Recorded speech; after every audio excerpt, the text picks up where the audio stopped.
Check, check, check. Says I'm live. Don't know if I actually am. So hopefully this is working. I'm getting an error from YouTube, Google. So check, check, check. Looks like we are live. Great. So just giving everybody a chance to sort of pile in. Hope everybody's doing well this early afternoon. Hey, Karen B. Let me give you a wrench. I learned how to do that today. You got a wrench. Candy. Hello, Candy. I think I gave you a wrench too. Yep, thanks, Bob. So you guys can hear me. Great. I'm not sure. I got some kind of error on the Hangout, but using Google Chrome, you have to use, you can't use Firefox for Hangouts anymore. They stopped doing plugins or whatever on Firefox. So I'm not very adept with Google Chrome. So at least I got the darn thing working. This show is, well, I don't want to say it's nothing special because hanging out with you guys is always very much a special thing indeed. But I really just wanted to, it's not a formal scripted thing. I just wanted to sort of hang out with you guys, get some feedback from the community in terms of a few things that I'm doing, got going in the works, and just maybe do some Q&A and maybe take a couple of phone calls if that seems, prudent or whatever. So just sort of starting off, getting, again, giving everyone a chance to pop in. So I'll just sort of banter aimlessly for a minute here and just welcome everybody as I see you popping in. Hello, Nevermind, and Joseph Lynch, and again, Karen B, Gordzilla, Mr. Drobot. Hello, hello, hello, everyone. So anyway, the sort of one of the reasons that I'm doing this sort of impromptu solo hangout, it is sort of lonely hanging out by yourself, and maybe I can invite a couple people to join if it seems like that's a cool thing to do here in a little while. But I think it's pretty evident to anyone that's been paying attention that monetization through YouTube is pretty much going the way of the dinosaurs. If such things existed. It's a figure of speech, so give me a break on it. But and unfortunately, making videos is, it takes time. We have to spend our time on it. And one of the best things about YouTube is that you could get your content in front of lots and lots of people, and those people didn't have to pay a thing for it. So it was free, it's free for everyone. And we as content creators could earn a little bit of extra money through advertising. And so I don't think there's anything wrong with that. However, obviously there's big, I don't want to say donors, that's the wrong word, big sponsors that are sort of pulling out of YouTube and making it sort of a volatile place for people that, there's a lot of big channels that earn a living on YouTube, and even these guys are having trouble with it. So what I've done, and it was just very synchronous the way that this happened, but I set up a Patreon account like either 6 months or a year ago, a long time ago, and I never thought that I actually had launched it, and I never did anything with it. But just so happens that like a couple days ago, like yesterday or the day before yesterday, I noticed an email where somebody, and I did a little thank you. I think it's Death with an H was the guy's name, had pledged $1 towards my Patreon account. And so that was like, I was like, wow, my Patreon account was actually set up and it looks like it's working. So this all just sort of happened, like I said, by happenstance, synchronicity, just as this whole sort of demonetization thing is going on with YouTube. So it was a timely thing. So far, I've gotten 4 patrons, and so I will earn $18 per video at this point. And this is one of the things that I wanted to talk to you guys about because, my subscribers and fans of the channel, you guys are the only reason that I do this. If it wasn't for you guys, I wouldn't be doing what I'm doing. And so I want to, if I'm going to set this sort of thing up, I want to set it up so that it seems fair to everyone, or it's fair enough or as close as possible to everyone. And I've had, a couple of people comment, private message me and stuff about this, with positive and negative criticism. But the way that Patreon, I love you too, Candy. The way that Patreon works, and I'm sort of pretty new to this, but you can set it up one of two ways ultimately. Either it can be set up on a month-to-month basis where anyone who pledges whatever amount, and you get to pick the amount, is charged every month, regardless of how many videos I make in that month. So I could make 100 videos in that month or 0 videos in that month, and it would charge everybody the same either way. Now, on the other hand, and this is the way that I currently have it set up, is you can do it on a video to video basis. So if I go a month and don't produce any videos, then nobody gets charged. On the other hand, if I do 4 or 5 videos, then people would get charged for each. Now, I'm certainly not greedy, and I wouldn't do, something sneaky like make 20, 5 or 7 minute crappy, pointless videos just to earn money on Patreon. I think that I would lose my patrons very quickly that way. And so, based on a conversation that I had with one of my subscribers who was like, yeah, I'll support you through Patreon. And then he quickly came back and said, oh, but I can't do it on a per video basis because, for a couple of reasons. And so what I'm sort of thinking about doing, and you have this option. Oh, okay, Karen, I'll give it back to you. Sorry. No, it still says you should be a moderator. It's giving me an option to remove moderator, Karen. So anyway, in terms of the video to video monetization, I have the option to choose which videos are monetized through Patreon. And so if I do something like this, what I'm doing now, or just sort of a silly 5-minute video, I can make it so that it's, it's not going to charge everybody. And I'm a pretty, honorable type of person. I wouldn't, I would never dare, take advantage of people in that respect. But just sort of getting an idea of what you guys think. I mean, does that make sense, instead of doing it on a month-to-month thing, doing it on a per video thing? And if I do keep it at the way that it is, doing it as a per video thing on Patreon, should I charge for videos that are at least 30 minutes long or an hour long, or some of my videos, they're 4 hours long, whatever.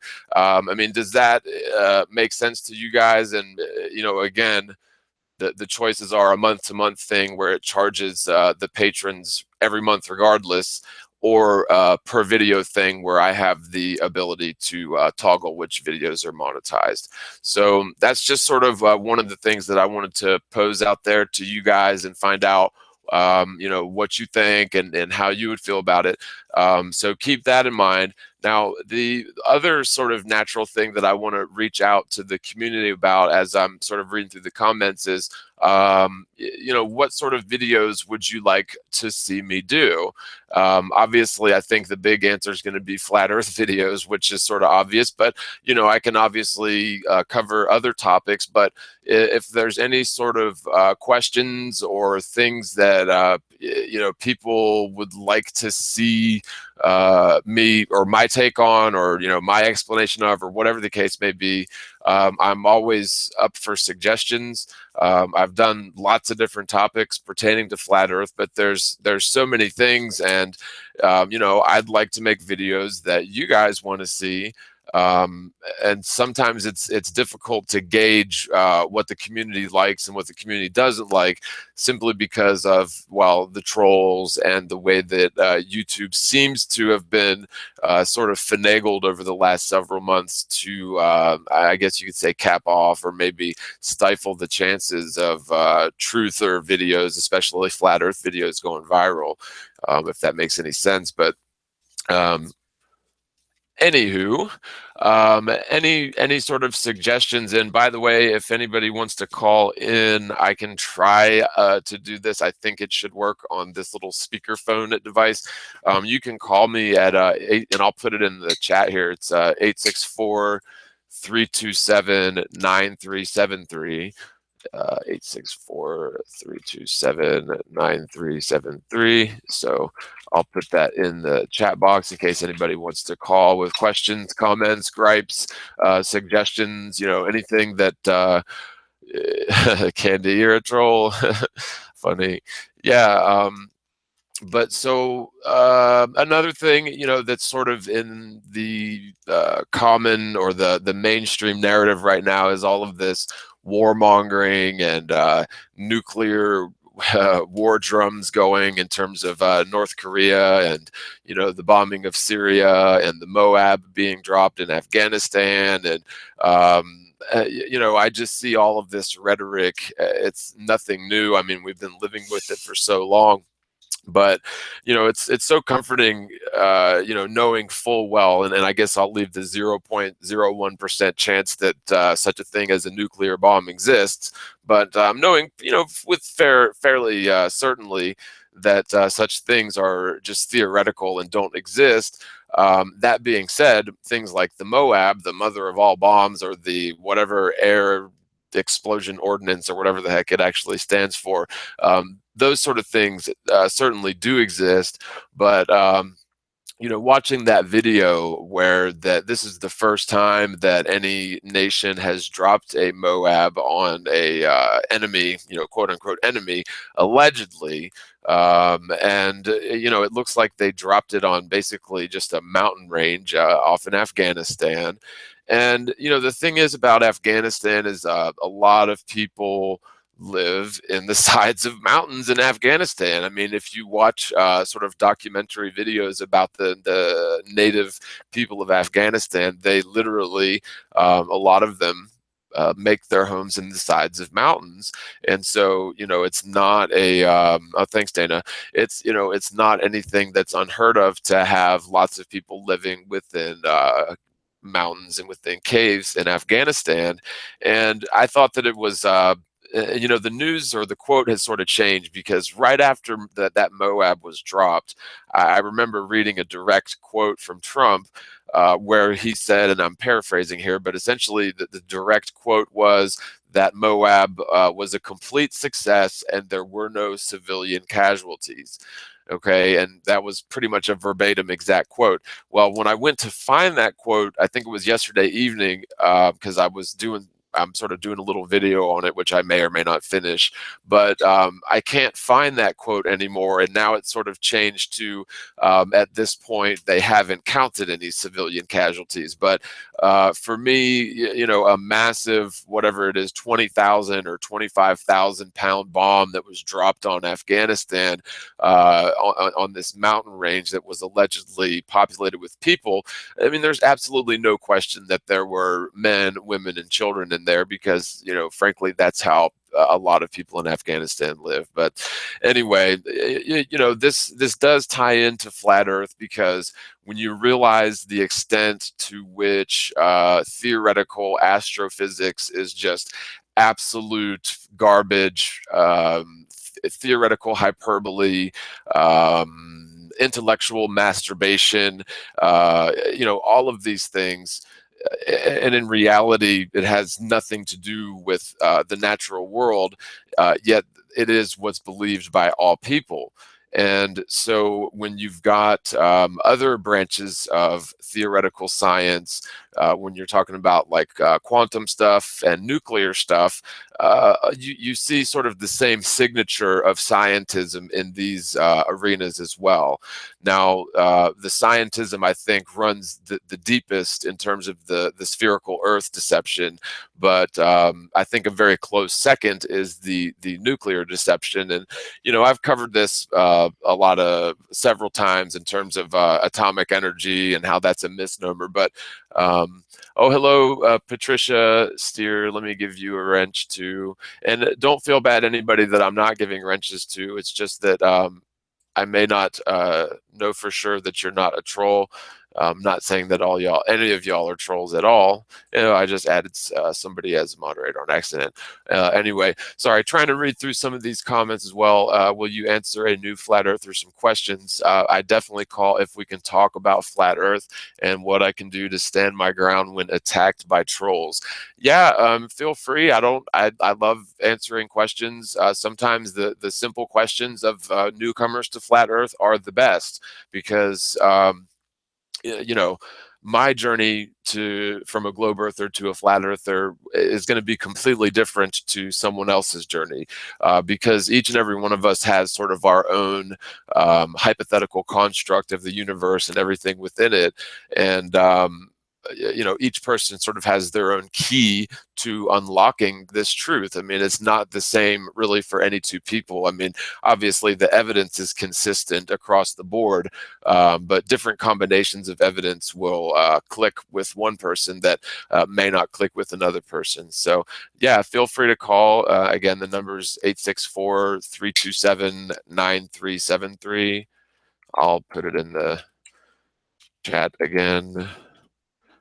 And no pressure or anything, but yeah, so some of the simplest questions are the best, and frankly, the best and most beautiful thing about flat earth is the simplicity of it. We don't have to rely on complicated theory like the heliocentric model necessitates in order to have a viable working flat earth model. And in terms of working flat earth model, I don't mean a map, and I don't mean what is the extent of the landmass or whether or not there's a dome, but just simply working in terms of the stationary nature of the earth and the utter lack of curvature. When you've got those two very simple, obvious facts, then the earth is the very contrary to a spinning sphere. So the heliocentric theory couldn't possibly be correct, and it just renders all of the theoretical premises supporting the theory, like gravity and orbital velocities and black holes and big bangs and dark matter, all of these sort of theoretical things just become totally unnecessary. And that's, like I said, that's the beauty of flat earth. It makes perfect sense under every, hello Jason the Gray, it makes perfect sense under every instance. There is no fantastical hyperbole necessary to explain things. What goes up must come down is such a very simple thing that makes perfect sense. Looks like we have a caller. Okay. And hello, is it Alex? Okay, hey Alex, that you got John TheMorgile, and I'm just gonna ask everybody out there, and we'll probably have to wait 30 seconds if they can hear you okay on this speakerphone. So if you want to say hi and tell me where you're calling from and everything. All right. So my name is Alex. That's actually a middle name. First name is Randy. Currently in Meriden, Connecticut. I don't know if anyone could hear that.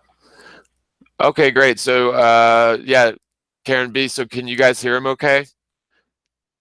And it'll take a little while just to make sure. I think it should be fine because the speaker picks up pretty good. Okay, great. Yeah. So Bob says that they can hear you. So yeah, what's up, man? What you got? All right. So I just recently started this whole, I would say, journey on trying to figure out where it is that I live.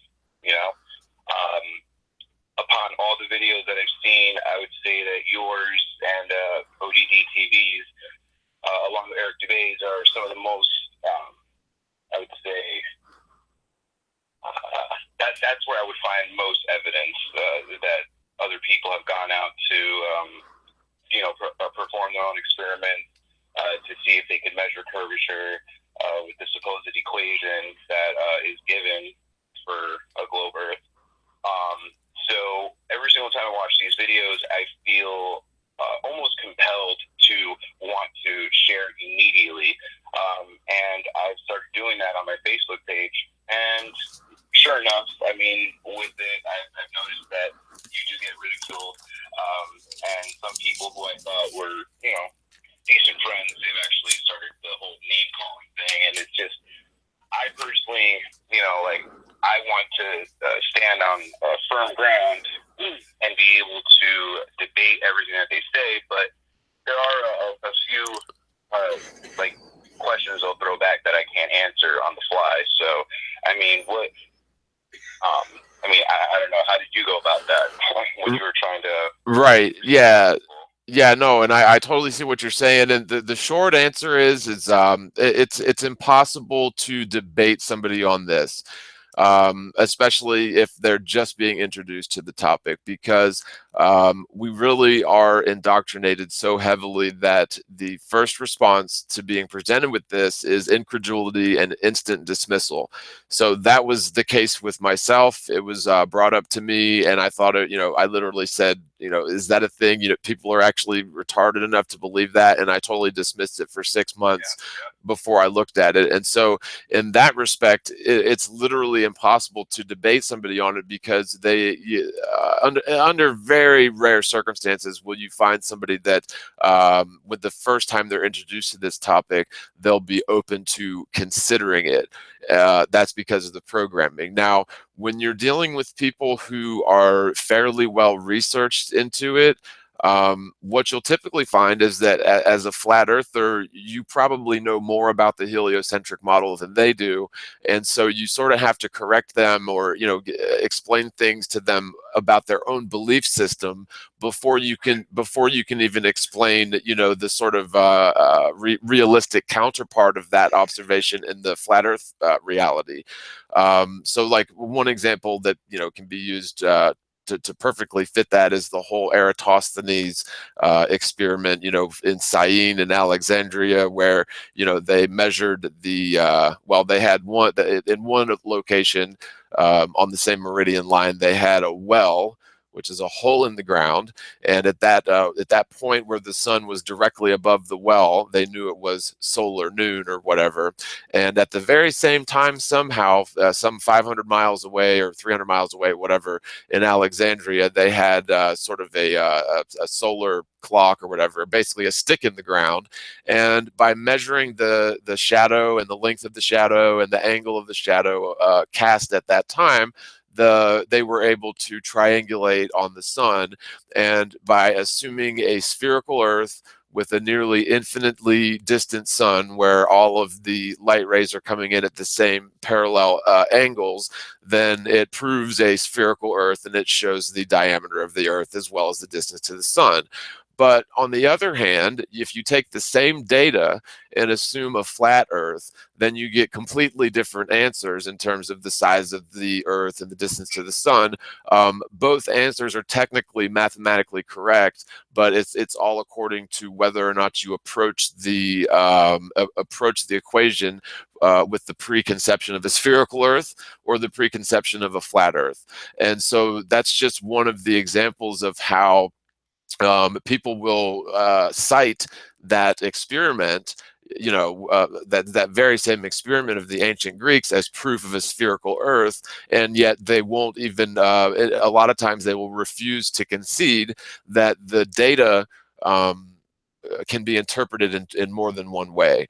So that's really the biggest hurdle when you're trying to talk to people that you care about, and maybe you could say debate this, is they're going to first of all not believe a word that you say, and they're also going to bring to the table theoretical premises that are hypothetical and exclusive to the heliocentric infinite space model. And frankly, oh, go ahead. Sorry. Yeah. So with that, I will always tell them that there are tests and experiments that we could do, simple ones. Like if you take a flight, if you look out the window, you won't really see any curvature. And I've had some people argue that you're not getting a wide enough. I actually did just see a video the other day. I'm on the phone. Out of his way, and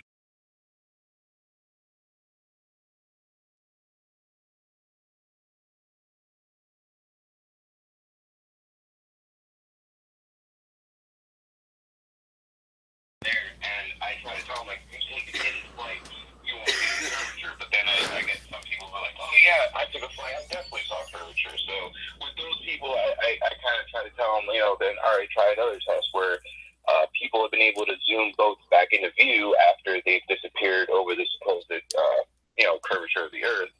And, then they'll start telling me, well, there's different sea levels and land levels, and then you have to take into account this, that, and I don't know, they just try their absolute best to basically make it seem like it'd be a lot of hard work to prove that you can zoom a boat back into view, but really from what I've seen, it doesn't look that hard. Right. Yeah, and that goes back to the oh, sorry, I had the phone on mute. I burned myself a second ago, and so I was like, "Ah, shit." Anyway, but yeah, and so someone else keeps calling in. I'll take whoever keeps calling in. I'll take your call after this one. I'm sorry, so I don't want to click over and then lose this call. So yeah, no. So blah. Where were we? What were we just talking about? Sorry. So what I would say is that we could do simple experiments ourselves. If you take flights, you could look out the window, see no curvature. Right. Back in the view and stuff. So Yeah, and are there any other experiments like that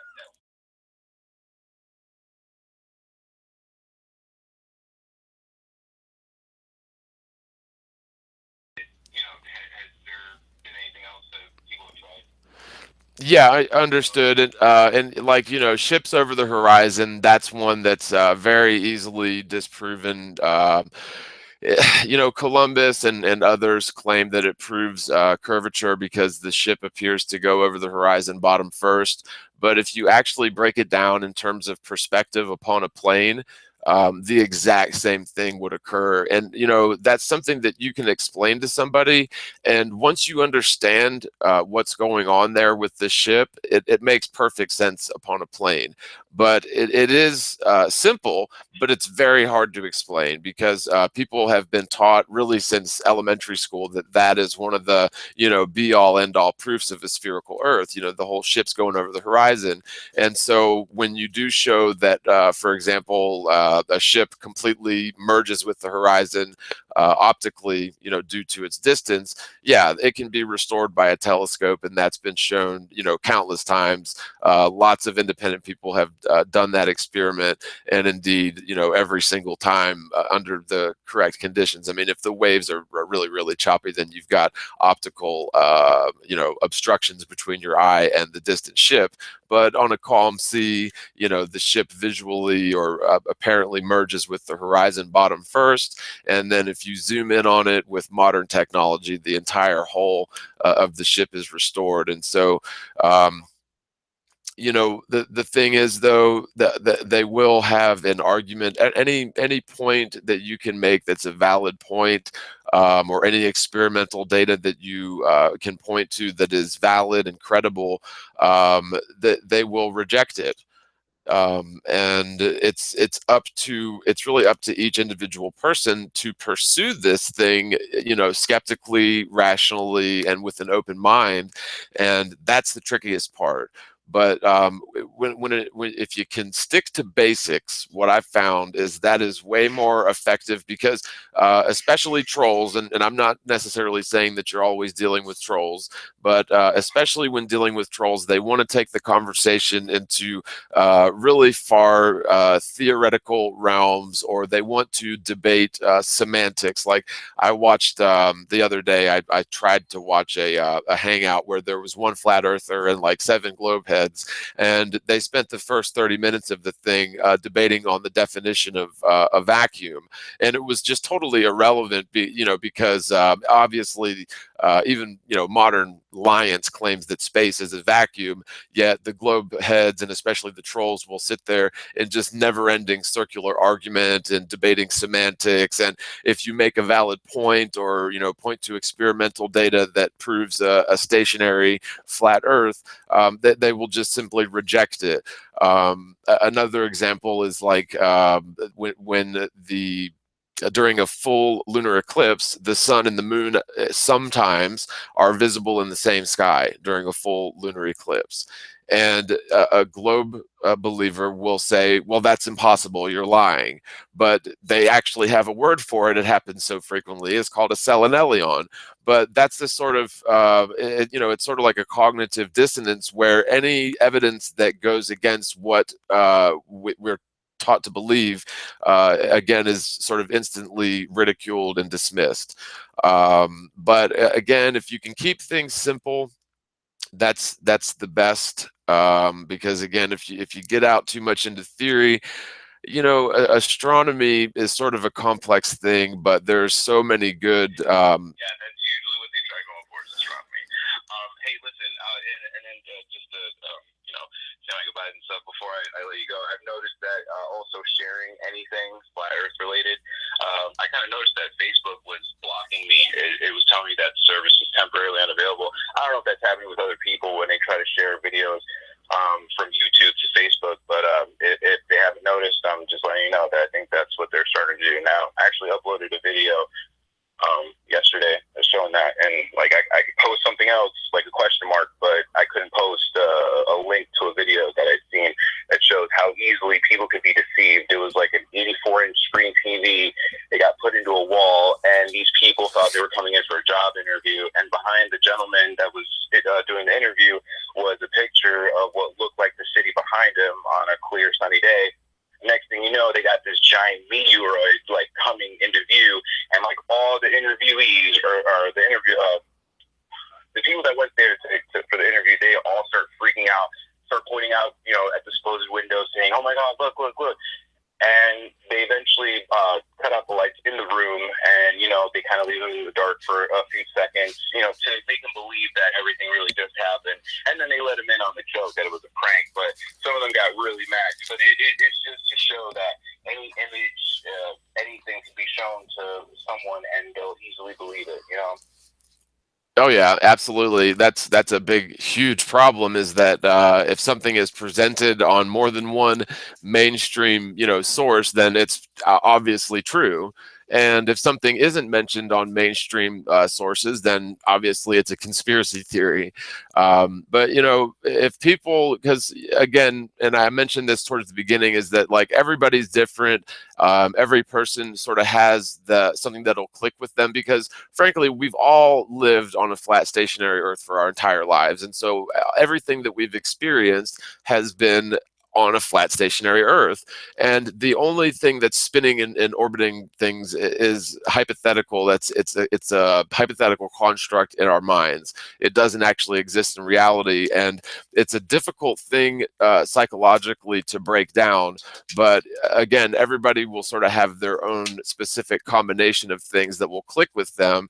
And it's always going to be based on, experiences that they've had or things that they've pondered, because there are tons and tons of contradictions in the heliocentric model, whether it's the constellations never changing, or the North Pole star Polaris remaining fixed above the North Polar axis forever in spite of the precession of the equinoxes. And there's just the idea that the Earth is racing up towards your feet. It's nearly 70,000 miles an hour in the morning, and then racing down away from your feet at nearly 70,000 miles an hour in the evening. I mean, all of this hypothetical acceleration and motion, it doesn't actually exist. And so if you can just possibly get someone to go, somehow to choose to go down the path of actually looking into this, then that's really the only way that you're gonna ever possibly debate somebody on this.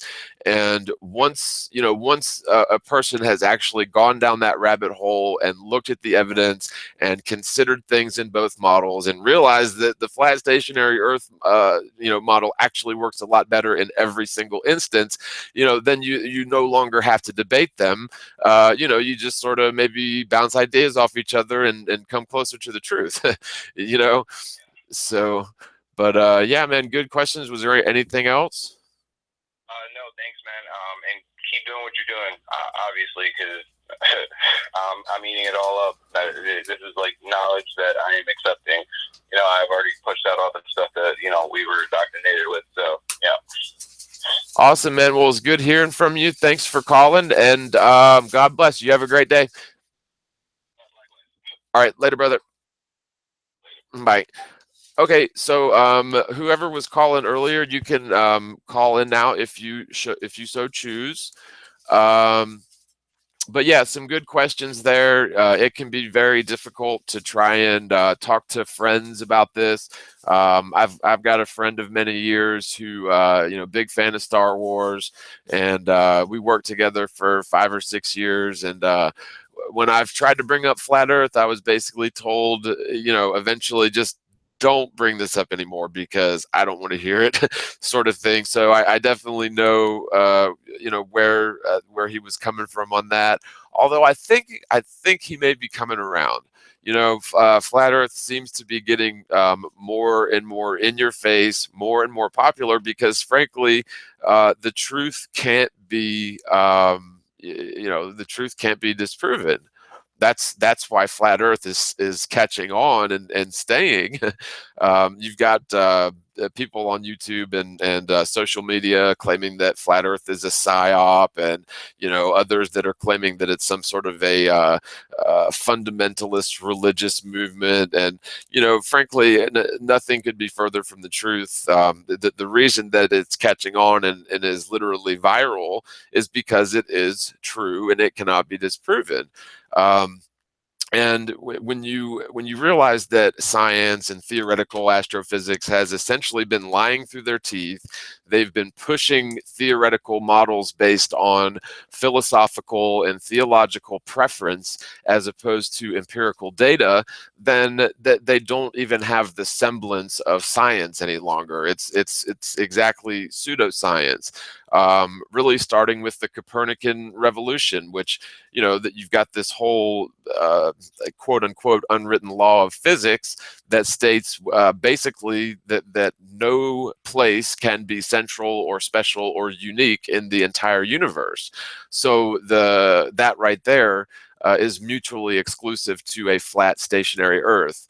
And that's sort of expanding on what I was saying to that caller. We've got another call coming in. Let me grab this.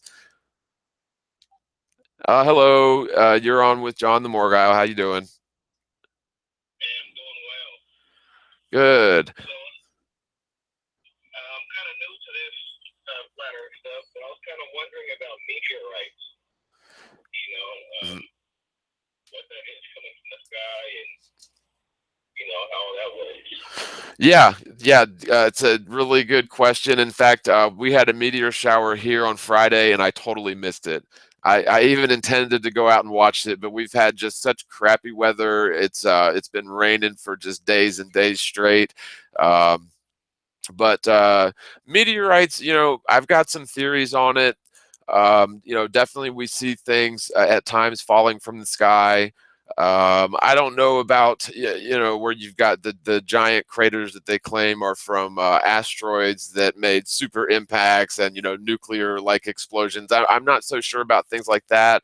But in terms of meteorites, I will preface this by this is just a theory. But much like water or H2O can evaporate, condense, and then precipitate. Um, my theory is that you could have lower density gases like helium or hydrogen that sort of rest at a much higher level than oxygen and other heavier gases. But if such a thing could occur where you've got something like hydrogen somehow condensing and then precipitating and then falling at super high velocities through the relatively higher density troposphere, then I could definitely see something like that, sort of apparently catching fire or blazing through the atmosphere plane. And it seems like every single meteor that I've seen on different YouTube videos, they always appear to explode before they hit the ground. So I don't know. To me, it's just sort of hard to believe that a dense rocky item, that they claim meteors are typically made out of dense rock or even iron and things like that. I just have a hard time believing that that would burn up going through the atmosphere. And yes, I know they claim that they're traveling at some, dozens of thousands of miles per hour through space before they enter the atmosphere. But just to me, it makes more sense that something like a precipitation or a hail of hydrogen on occasion may explain meteors. Now, will I say that that's 100% true, or even possible? It may be 100% wrong, but to me, it makes more sense than whatever the conventional explanation is for meteors, which is I think one of the biggest theories is that you've got the gravitational pull of Jupiter sort of tugging debris in from the asteroid belt. And a lot of times they claim that it slings that stuff away from the Earth. But, on occasion, it slings stuff on trajectory with Earth's orbit. So, that's one of the theories as to how asteroids and meteorites and things like that come into Earth's gravitational pull, in quotes, in the heliocentric model. But to me, knowing full well that the Earth is a stationary plane and you've got different layers of atmosphere, the troposphere, and higher up, you've got magnetosphere, and at some level, whatever that level is, you've got the lower, or the lower density gases like hydrogen and helium. And I could definitely foresee conditions where those gases are ionized and given an opportunity to condense, and possibly forming clouds of helium or hydrogen, causing precipitation. But that is just a theory. Yeah, most definitely. Yeah, no, I've never seen one myself. I know they've had shows and stuff where they always show them as like a hard black rock, or them being made out of iron. But I can never say that I found one on my own, or so really I wouldn't know. Right. But thanks for the explanation, though. Yeah, well, another thing too, there's I guess it's somewhere in Arizona. I should probably know this, but it's called like the huge crater, and they've got like a whole little visiting center around it. And it was supposedly caused by, asteroid hit some, long, long, long time ago. And the largest piece of the thing they found, and it caused like this huge, ginormous crater. The largest piece of the thing they found is like no bigger than, I don't know, like 3 basketballs or something. And so the evidence in terms of the debris left from such large asteroid impacts is wanting. And there are theories of instead of like impacts from celestial interlopers, there could have been like gas deposits underneath those large craters that at some or volcanic activity. But gas makes a lot of sense where you've got some sort of disruption beneath that area where the gas sort of all escapes at once, leaving maybe creating an explosion and causing a crater. Because it's just so odd that that large crater, whatever it's called, is perfectly circular, right? So anyway, yeah. Oh, okay. And I have one more question. There's been another video floating around online. I don't know if you've seen it, but there are no trees on Earth. I think that's what it's called, or there are no trees on flat Earth, or something like that. Right. What are your thoughts on that video? Yeah, I thought it was interesting. I don't know if I necessarily agree with the assertions, but it's an interesting concept. It's a kind of far fetched, but who knows? I mean, the Earth is a very mysterious place, and the conditions that we have here now may not have been, the same conditions that we had here at some point in the past. So who knows? But I don't know, the giant trees that big out of silicon crystals or whatever. I don't know. That's a little far fetched, and who knows? We'll probably never know for sure. But it was an interesting video for sure. Yeah. Yeah. All right. Well, thanks, John. Uh, I love watching the videos. Thanks for the info you put out there. Awesome, man. Well, yeah, thanks for calling. I appreciate you hanging out, and I'm glad I could at least try to answer your questions. I don't claim to know everything, but if I have a theory, I will let you know. All right, brother. Take it easy. All right. So Yeah, good questions about meteorites. Who knows? And I really wanted to watch the. Looks like someone else is calling. I really did want to watch that on Friday, but the weather was definitely not permitting. Hello, this is John. How you doing? Oh, I'm sorry. Hello, can you hear me? Check, check. I think you've got a bad connection. So if you're on like a cell, I don't know if you're on a cell phone or what. Maybe try calling back in. Yeah, somebody just tried to call in, and I guess they had a bad connection. Sorry about that, guys. So, yeah, meteorites, something that definitely needs more study, but certainly not by NASA because, yeah, they've got plans of doing the whole Bruce Willis style mining on asteroids, which is a load of garbage. But that's NASA for you. They're gonna mine on the moon, and they're gonna have vacations in space, and all of that good stuff. But they've been pushing that propaganda and pushing those sort of lies ever since yeah, back in the George Jetson and Lost in Space and Star Trek. Those science fiction shows that really sort of started laying that stuff on pretty thick in the 1940s, 50s, and 60s. All leading up to the space missions and the Apollo missions. And to me, it's really no coincidence that we had this huge influx of sci-fi culture. In infinite space science fiction, right on the heels of Operation High Jump, which was Admiral Richard Byrd's excursion down to Antarctica. To me, that's one of the biggest, well, not mysteries, but I guess you could say clues as to something is really seriously amiss here.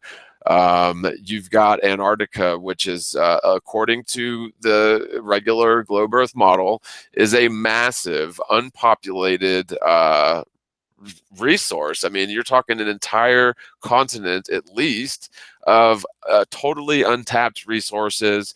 The military claimed in I guess it was the early 19 or mid 1940s that they'd be mining coal and oil or whatever for the next 100 years. And instead, we got the Antarctic Treaty, where corporations and governments are basically not allowed to take advantage of those natural resources. And that treaty has lasted through so many energy crises and oil shortages and wars for oil allegedly, and the whole petrodollar thing.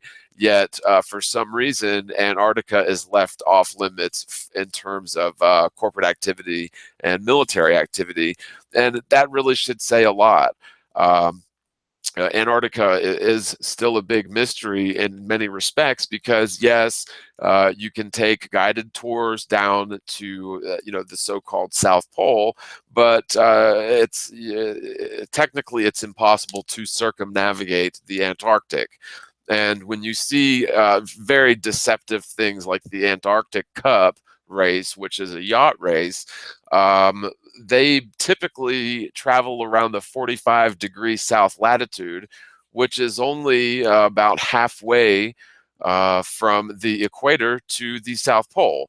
So that isn't even coming close to circumnavigating the Antarctic. And then I guess it was in about 2008, I want to say, there was a guy, his name escapes me. I want to say Fedor Konyakov, but I could be mistaken on that.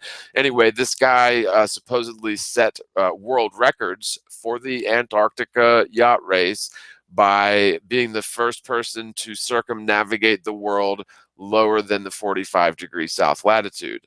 And even according to his own admissions, he spent something like 95% of his time. So it took him like 102 days altogether to do this circumnavigation. He spent like 95 of those days in the 40 and 50-degree latitudes. So even according to his own claims, he may have just barely approached the 60-degree south latitude for a couple of days at the most. So claiming that that sort of thing is south polar circumnavigation is just malarkey. It's hogwash. Um, and you've got other instances of, instead of, I guess you would say, meridional South Polar circumnavigation, like going east and west around the South Pole, in quotes. You've got other sort of very deceptive claims of people circumnavigating the world going north to south, essentially traversing across the South Pole on a constant heading. And when you research these, I think there's like one or two instances where people claim to have done such things. They're very shady, and it's difficult to get exact details. One of them claimed to use only land vehicles or surface vehicles like ships or land vehicles, and one of them used an array of airplanes. And, the whole thing sounds like we got another call, but the whole thing that's an issue for me is, hang on. Hey, you're on with John the Morgile. How you doing? Hi, hello. This is the Morgile. Yes, sir. Hey, how you doing? Hi, I'm fine. My name is Tony, and I had a question. So I'm really interested in this whole flat Earth thing. Is that okay if I ask you a question about it? Yeah, man. What's up, brother? Okay. So I don't understand. What do you mean by you are able to zoom in and, or not you specifically, but I've heard flat earthers say that you can zoom in and you can see something that has gone in past the horizon. Right. Okay. So basically, what's happening is, and the whole claim of Christopher Columbus, where if you would observe a seafaring vessel going away from you, eventually it will appear to go over the horizon, and it appears to merge with the horizon bottom first. So it looks as if it's going over the curve of the Earth. Now, if you zoom in on that with like a high-powered telescope or like even like a good digital camera with good digital zoom, that ship will reappear over the horizon. Now, the reason that that happens is because our eyes are only capable of seeing a certain minuteness of angular size, right? And so, if let's just say you're standing 6 feet tall, your optical horizon line is going to be about 3.5 miles away. And that's what you would call like the vanishing point or the horizon line. Now, when a ship goes beyond that point, what's going to happen is obviously you can still see the ship because it's jutting up above the horizon line. But as it travels further past that vanishing point, it's going to appear to merge with the horizon bottom first, simply because the hull of the vessel is closer to your line of sight than the tip top of the mast. And so it's really an optical illusion that is caused by our eyes, which are essentially convex lenses, and we can only discern angular sizes. I think it's like up to the 64th part of a degree. So like we can see very small angles, but at a certain distance, even a say 20-foot tall sailboat is going to form the same angular size as the waves comprising the horizon line. And that's just how perspective works. And so people will argue, if the Earth was flat, then you should be able to see the west coast of Europe from the east coast of the United States. And that's, obviously ridiculous, but assuming that atmosphere didn't get in the way, because obviously, the atmosphere becomes blue and reflective at a certain distance, assuming that wasn't even a factor, from the east coast of the US to the west coast of Europe is like 3,500 miles or so. Basically everything, even the tallest skyscraper in Europe, would be basically microscopic in terms of angular size. And the same thing occurs with ships as they go over the horizon. So once the ship visually appears to merge with the horizon according to your eye and our limited ability to see angular size, if you bust out a telescope or a high-powered zoom digital camera, that ship will be restored from the bottom of the hole to the tip of it. And I wouldn't necessarily say that this proves flat Earth, but it totally debunks the claim of Christopher Columbus that it proves a sphere Earth, if that makes sense. Okay, yeah, I understand your explanation, but I have a question. Would you say that there's a difference between the vanishing point due to refraction of your eye and horizons? Yeah, absolutely. The atmosphere plays a huge role. So, like, if you are in a desert standing 6 foot tall, you're going to have a totally different amount of atmospheric refraction than if you're standing, near a great body of water, standing 6 foot tall. And yeah, so that is going to have an effect. And a lot of times, what you'll see, especially like if you're zoomed way in on the horizon, you'll see sort of a mirroring effect. They call it, I think it's an inferior mirage, where basically an object that's beyond that visual horizon will sort of have a mirror image effect. It's kind of hard to explain, but if you look at footage of this, you'll see it clearly where the atmosphere plays a huge role in the horizon, and things can actually be obscured um, by the atmosphere itself at a certain distance if they're not tall enough. So yeah, there's definitely a lot of room for optical illusion when it comes to distant objects. But in terms of the angle, there's you can triangulate on how distant your horizon should be based on your altitude, and and a good average is 6 foot tall because people are about average 6 foot tall.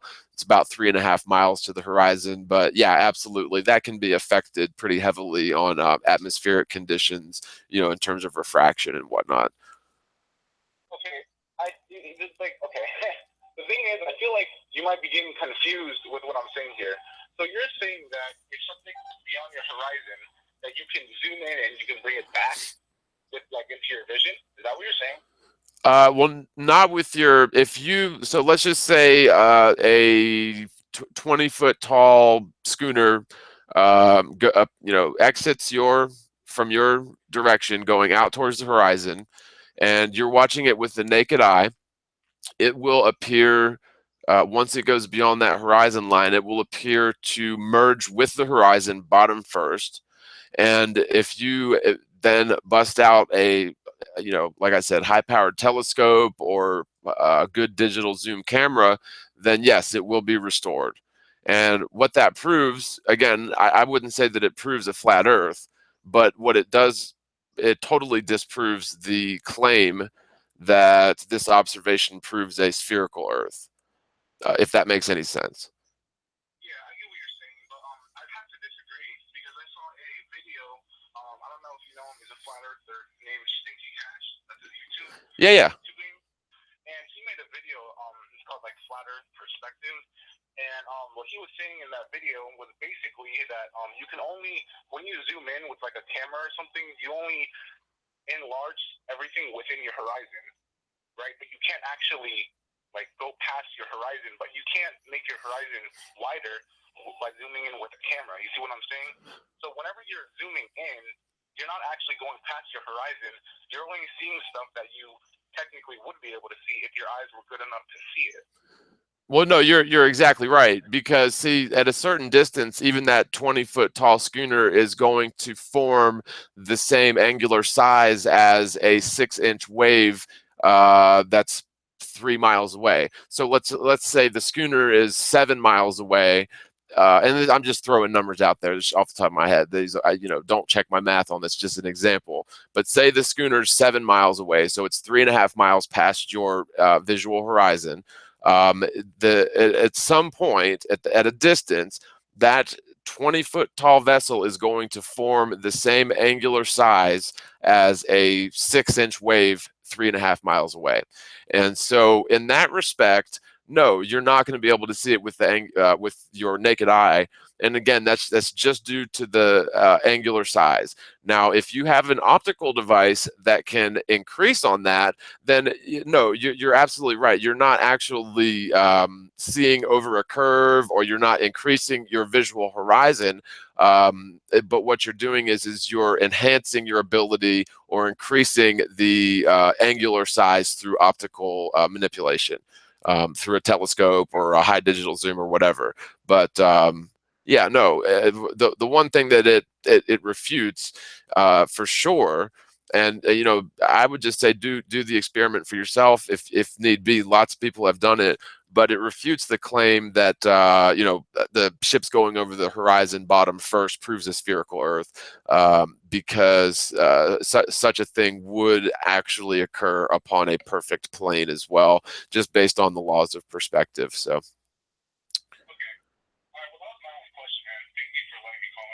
Yeah, man, no problem. I hope I was able to at least help a little bit. I know sometimes I even confuse myself, but I am including a whole section about perspective and how our eyes work in the book. So yeah, and I may do a short video on that as well because it's really interesting.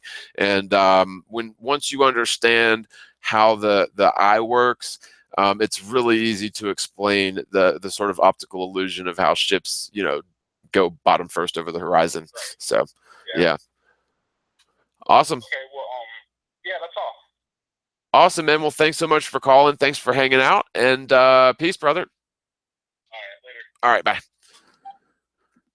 Okay, awesome. So yeah, that was really good questions, you guys. And the ships over the horizon one is something that, you know, it's been around for a long time, and even accredited astrophysicists will use that as proof of a spherical Earth. But you know, really in zetetic astronomy, Robotham did an excellent job of explaining how that optical phenomenon works. And it is sort of hard to explain, but once you get it, it makes perfect sense. You know, you've got your line of sight. If you're 6 foot tall, then anything that's below you, off into the distance, is going to raise up to your eye level. Anything that's above you is going to, you know, sort of drop down to eye level, and the two shall meet at the horizon. Now, we got another call, so enough for my boring explanation of perspective. Hey, this is John TheMorgile. What's up? Hey, John. What's going on? This is Joshua. Hey, Joshua. How you doing, brother? Man, I'm doing really well. It's a really nice day here in Minnesota. Great. And I'm just chilling, drinking some coffee, and listening to all like-minded people. Awesome, man. Awesome. So, is it cold for you today? We had a cold front come in and a bunch of rain this last few days. Not too much. You know, for Saturday on that March, it was a beautiful 65 and sunny. Awesome. Oh, we'll see. Yeah, I grew up in Florida, so 65 is like sweater weather for me. Oh man, in March, when it gets to be 35 in Minnesota, people have their windows down, they're walking around in their shorts, they're jogging outside, biking. People don't waste. It's to be nice after winter. Yeah, yeah, it's so funny because well, I lived in Virginia till I was 8, so I was used to pretty cold weather, and moving down from there to Florida, we thought people were crazy because they were literally, you know, bundled up for 63-degree weather. But what's so strange is once you live down there for 10 or 15 years or so, your blood gets thinner or something, and you lose your tolerance for cold temperatures relatively quickly. So yeah, it's a strange thing indeed. But even after being out of Florida for, I don't know, 10 or more years, I still get pretty cold natured. So yeah, I don't think I'd make it in Minnesota, but hey. Hey, not many people will unless you're born and raised here. You just can't picture yourself being anywhere else, and I think that's the same thought for most people. Yeah, well, I mean, I'm sort of a Heinz 57, so I've got some Nordic, you know, Viking blood in me. I could probably make it, but I'd be uncomfortable for at least a couple of years. I'd have to put on some excess mass. Definitely. So what's up, man? What So you got? I got a question and a shameless plug. My first question is, I'd love to hear your opinion on the North Pole, and can't really get an answer from a lot of people, which is totally cool because they want to kind of reserve their their solid opinion before speaking that out loud, but I'd love to see if I can get that idea out of you. Yeah, well, the North Pole is certainly very, very interesting. And you know, Flat Water, Flat Earth. I don't know if you're familiar with his channel, but he's done a lot of videos based on sort of, I guess it would be ancient Norse type mythology, or maybe not so much mythology, but documentation of adventurers who went to the land beyond the north. And to me, you know, it makes a lot of sense that the 90-degree north latitude may not be a single point, but it may sort of be a ring. And a lot of ancient accounts of mariners who claim to have gone, you know, beyond the 90-degree north latitude find, and there was even, I think, a map done by Gerardus Mercator of this sort of central area in the North Pole, where you've got it's basically an island that's divided into quadrants, right? So there's like it's sort of like a circular island that's divided by 4 inflowing rivers, you know, essentially dividing the thing into quadrants. And according to the accounts, these inflowing rivers all meet in the center of a really giant whirlpool, and right smack in the middle of it or above it is this huge magnetic mountain that I guess it's called Mount Meru, and that's what they claim explains the magnetic field of the Earth. Now, I'm not going to claim that that's 100% true, and I'm certainly not going to discount it or dismiss it because it's 100% possible, right? So, but in terms of the North Pole, to me, that would make a lot of sense, because if you consider the 90-degree north latitude as a ring or maybe an oblong shape or maybe a triangular shape, who knows? But that would totally change the matrix of the map, and it could solve a lot of the problems that people have with the sort of AE projection. So I think, you know, exploration of the North Arctic Circle or whatever, or the 90-degree north latitude is almost just as important as the, you know, the Antarctic sort of expeditions. Now, in terms of the North Pole star Polaris, that's really one of the most excellent pieces of evidence against the heliocentric model.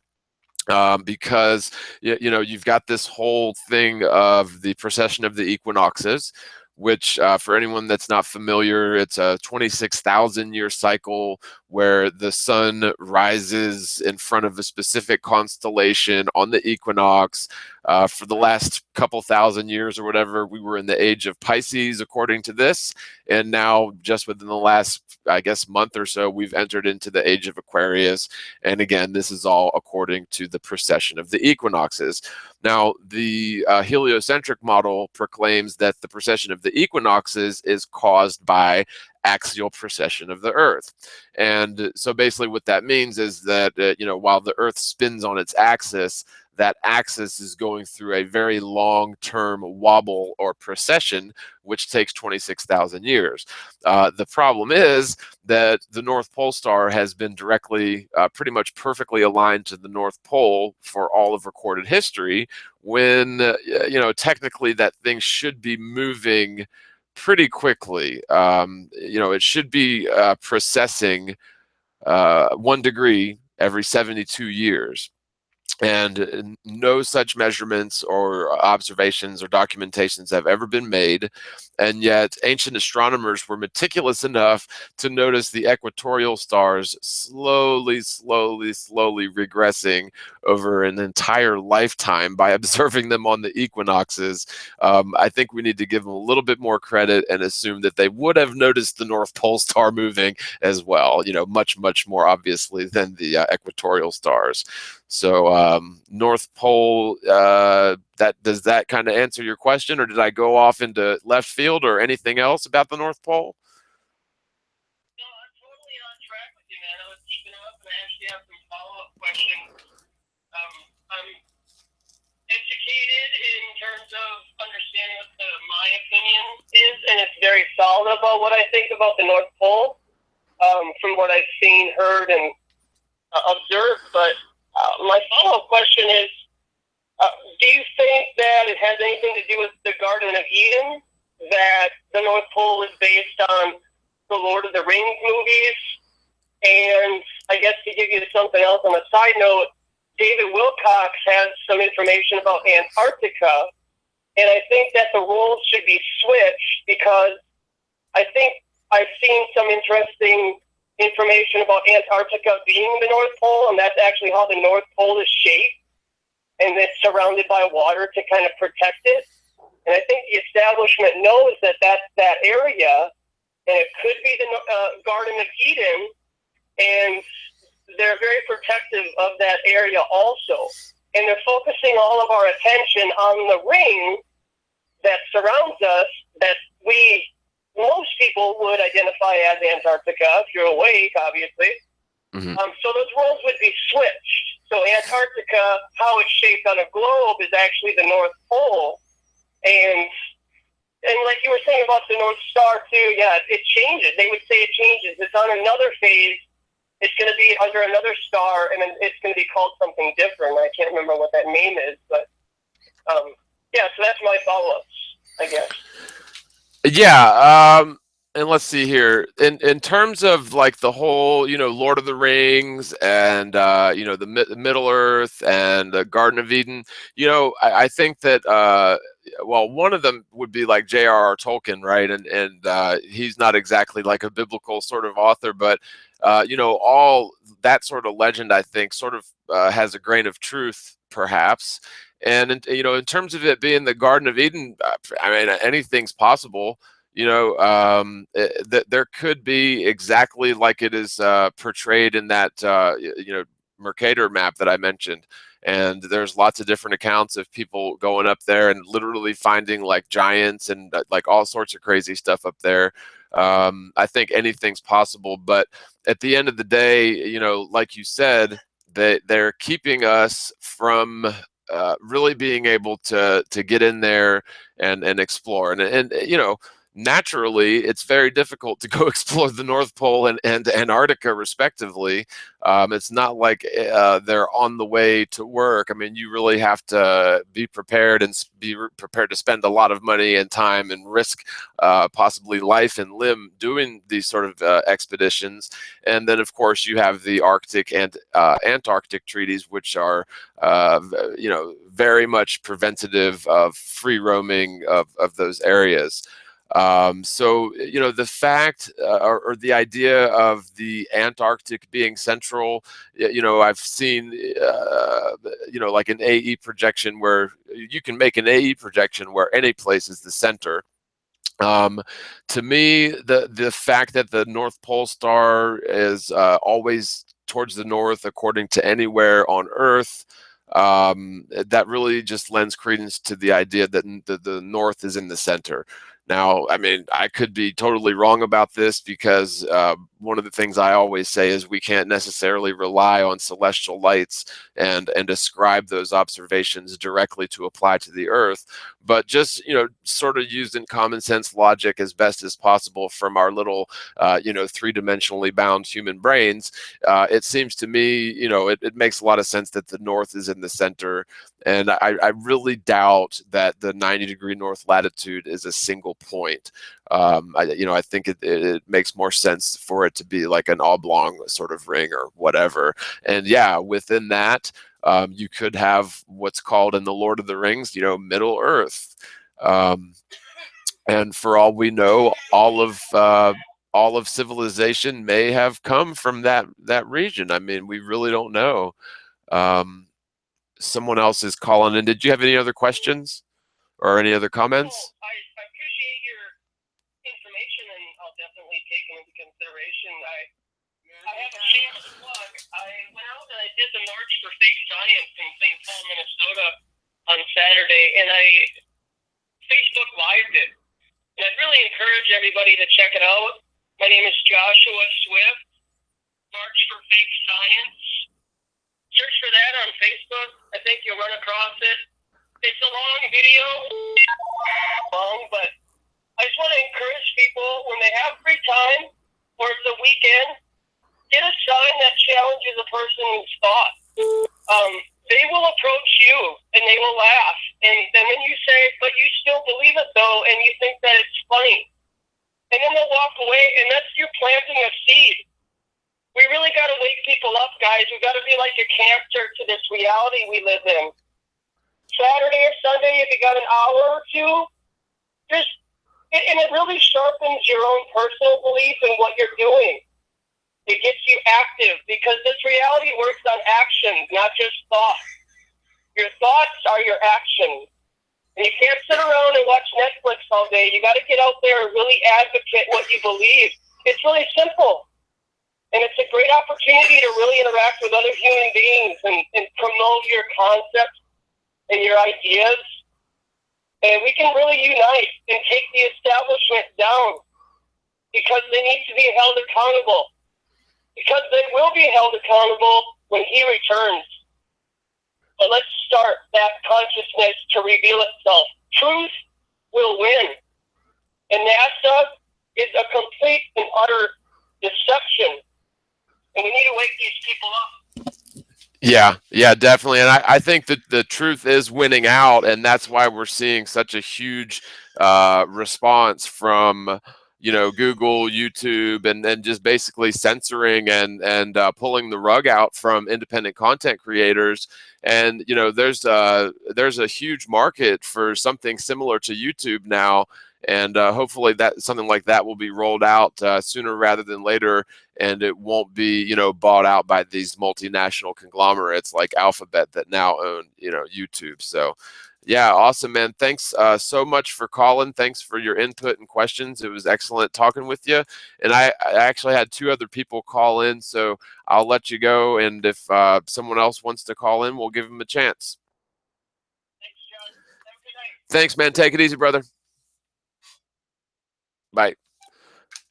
Awesome.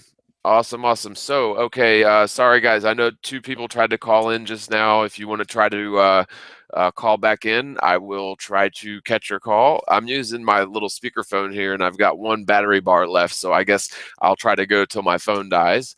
Oh, well, thanks, IPS, for liking the show format. It's just sort of off the cuff, hanging out and talking to people. So let me grab this call. Hello, you're on with John. How's it going? Hey, yes, this is he. Oh, sorry. I've got a delay going on. Okay, yeah, you might want to mute your YouTube thing. All right, is that better? Yep. Okay, how you doing, man? Where are you calling from? Niagara Falls. Niagara Falls, awesome. Yeah, you definitely don't sound like yourself over the phone. I do not. Yeah, I don't sound like myself when I hear my recordings either. All right, sorry to waste your time and your battery. No, you're fine. But you know the Globstopper Earth that they show the layers of the inside of the Earth? Right. Yeah. Have you ever noticed that one of those layers is called the asthenosphere? The what? The asthenosphere. As the no?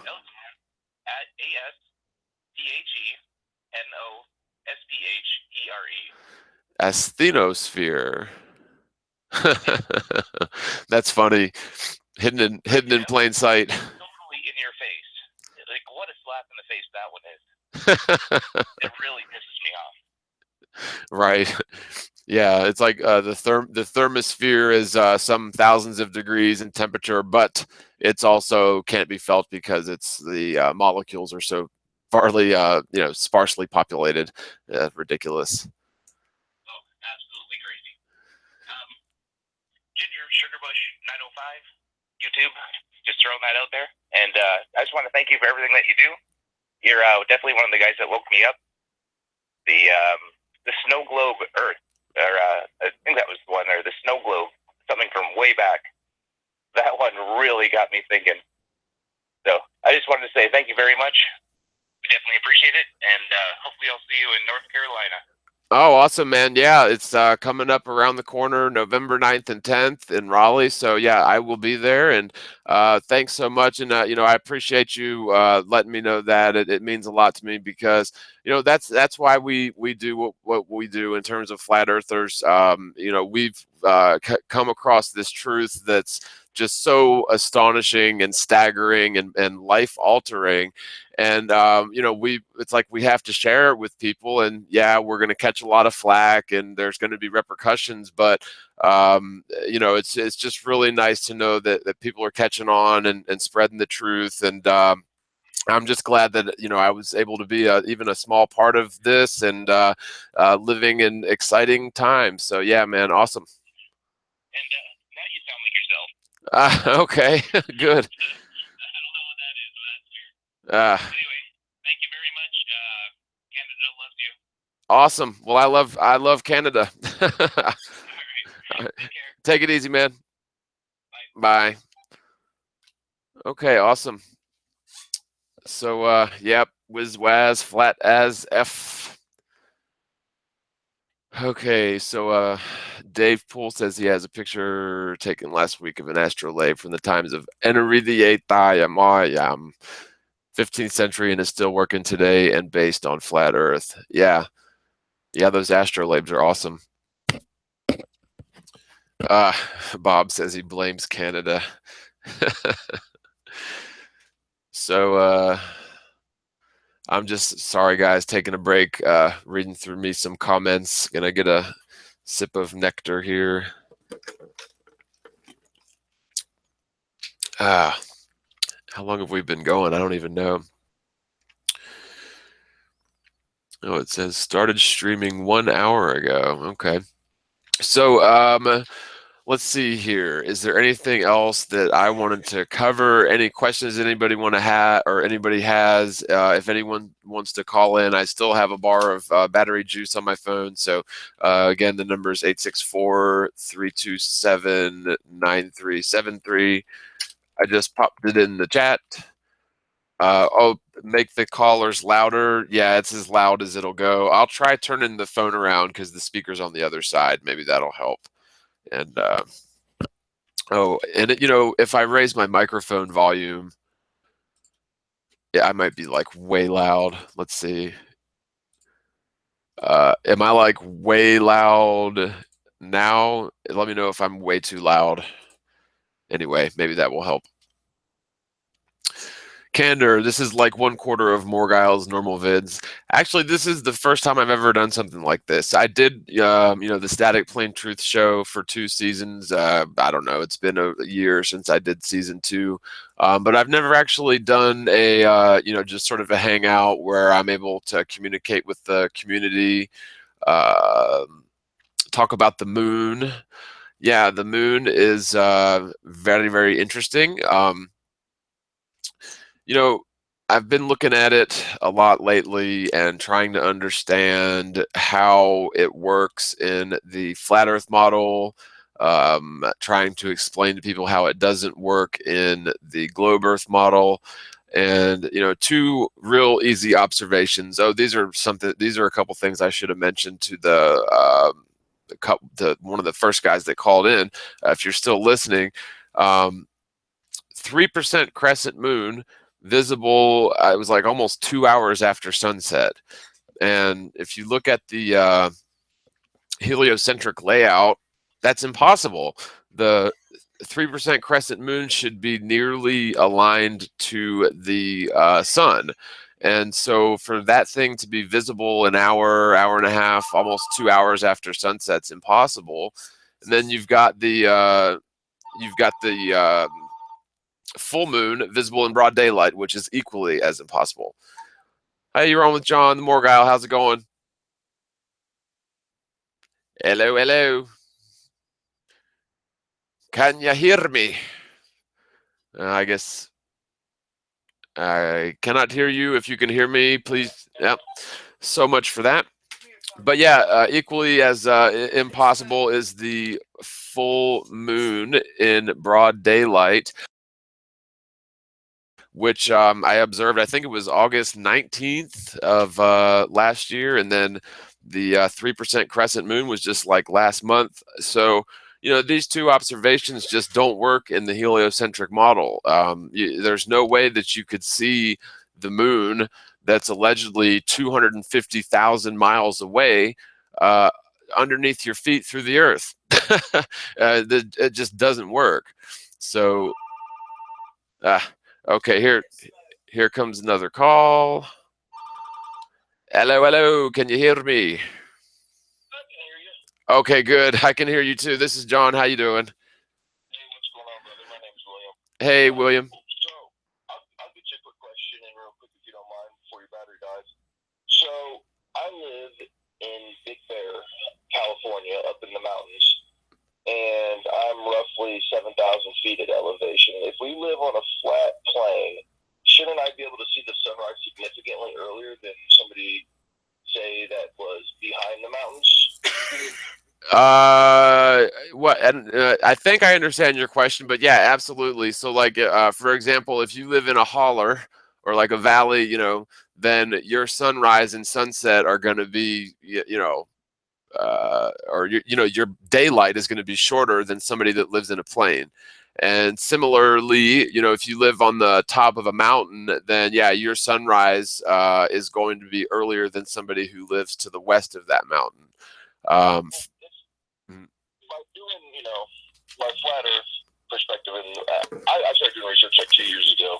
I don't know what the hell we live on. I know it ain't a globe spinning, but what the thing that I'm getting at is, okay, say I'm on top of the mountain and I got a beautiful clear day and I can look out.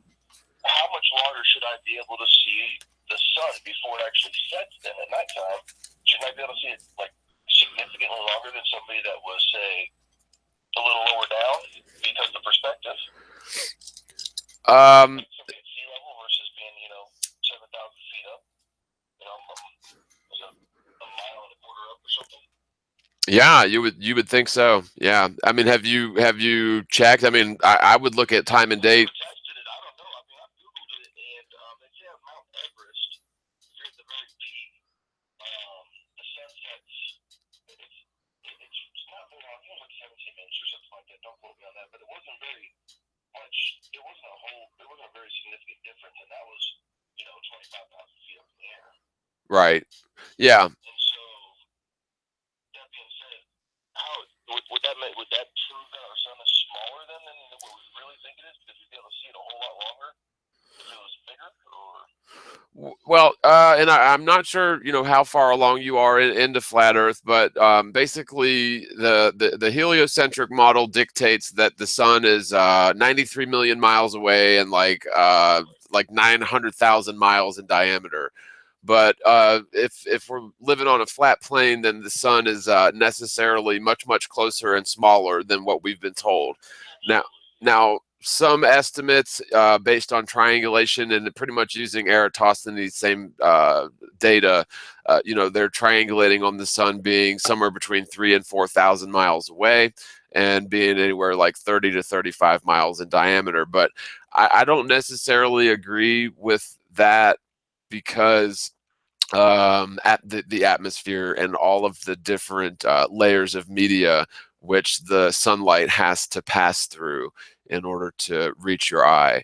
So one of the things that I really try to get across to people, and Dr. Zach did a really good job nailing it in a video that he did about a month ago, is that the sun really appears to be a subjective thing. So like, where you live, you're going to have a subjective instance of the sun compared to where I live. And there's lots of variables involved. I mean, like you said, you've got altitude, topography, atmospheric conditions, probably even electromagnetic variations, depending on your location. And so you've just got lots of variables involved to where I wouldn't swear to any size or distance of the sun. Now, a friend of mine who's a civil engineer used some triangulation methods and figured up that the answer that he got in terms of the distance to the sun was almost exactly the radius of the hypothetical sphere Earth. So it was like 3959 miles, if I'm not mistaken. But again, you're dealing with trying to triangulate on something through a liquid medium, because the atmosphere behaves as liquid on the macroscopic level.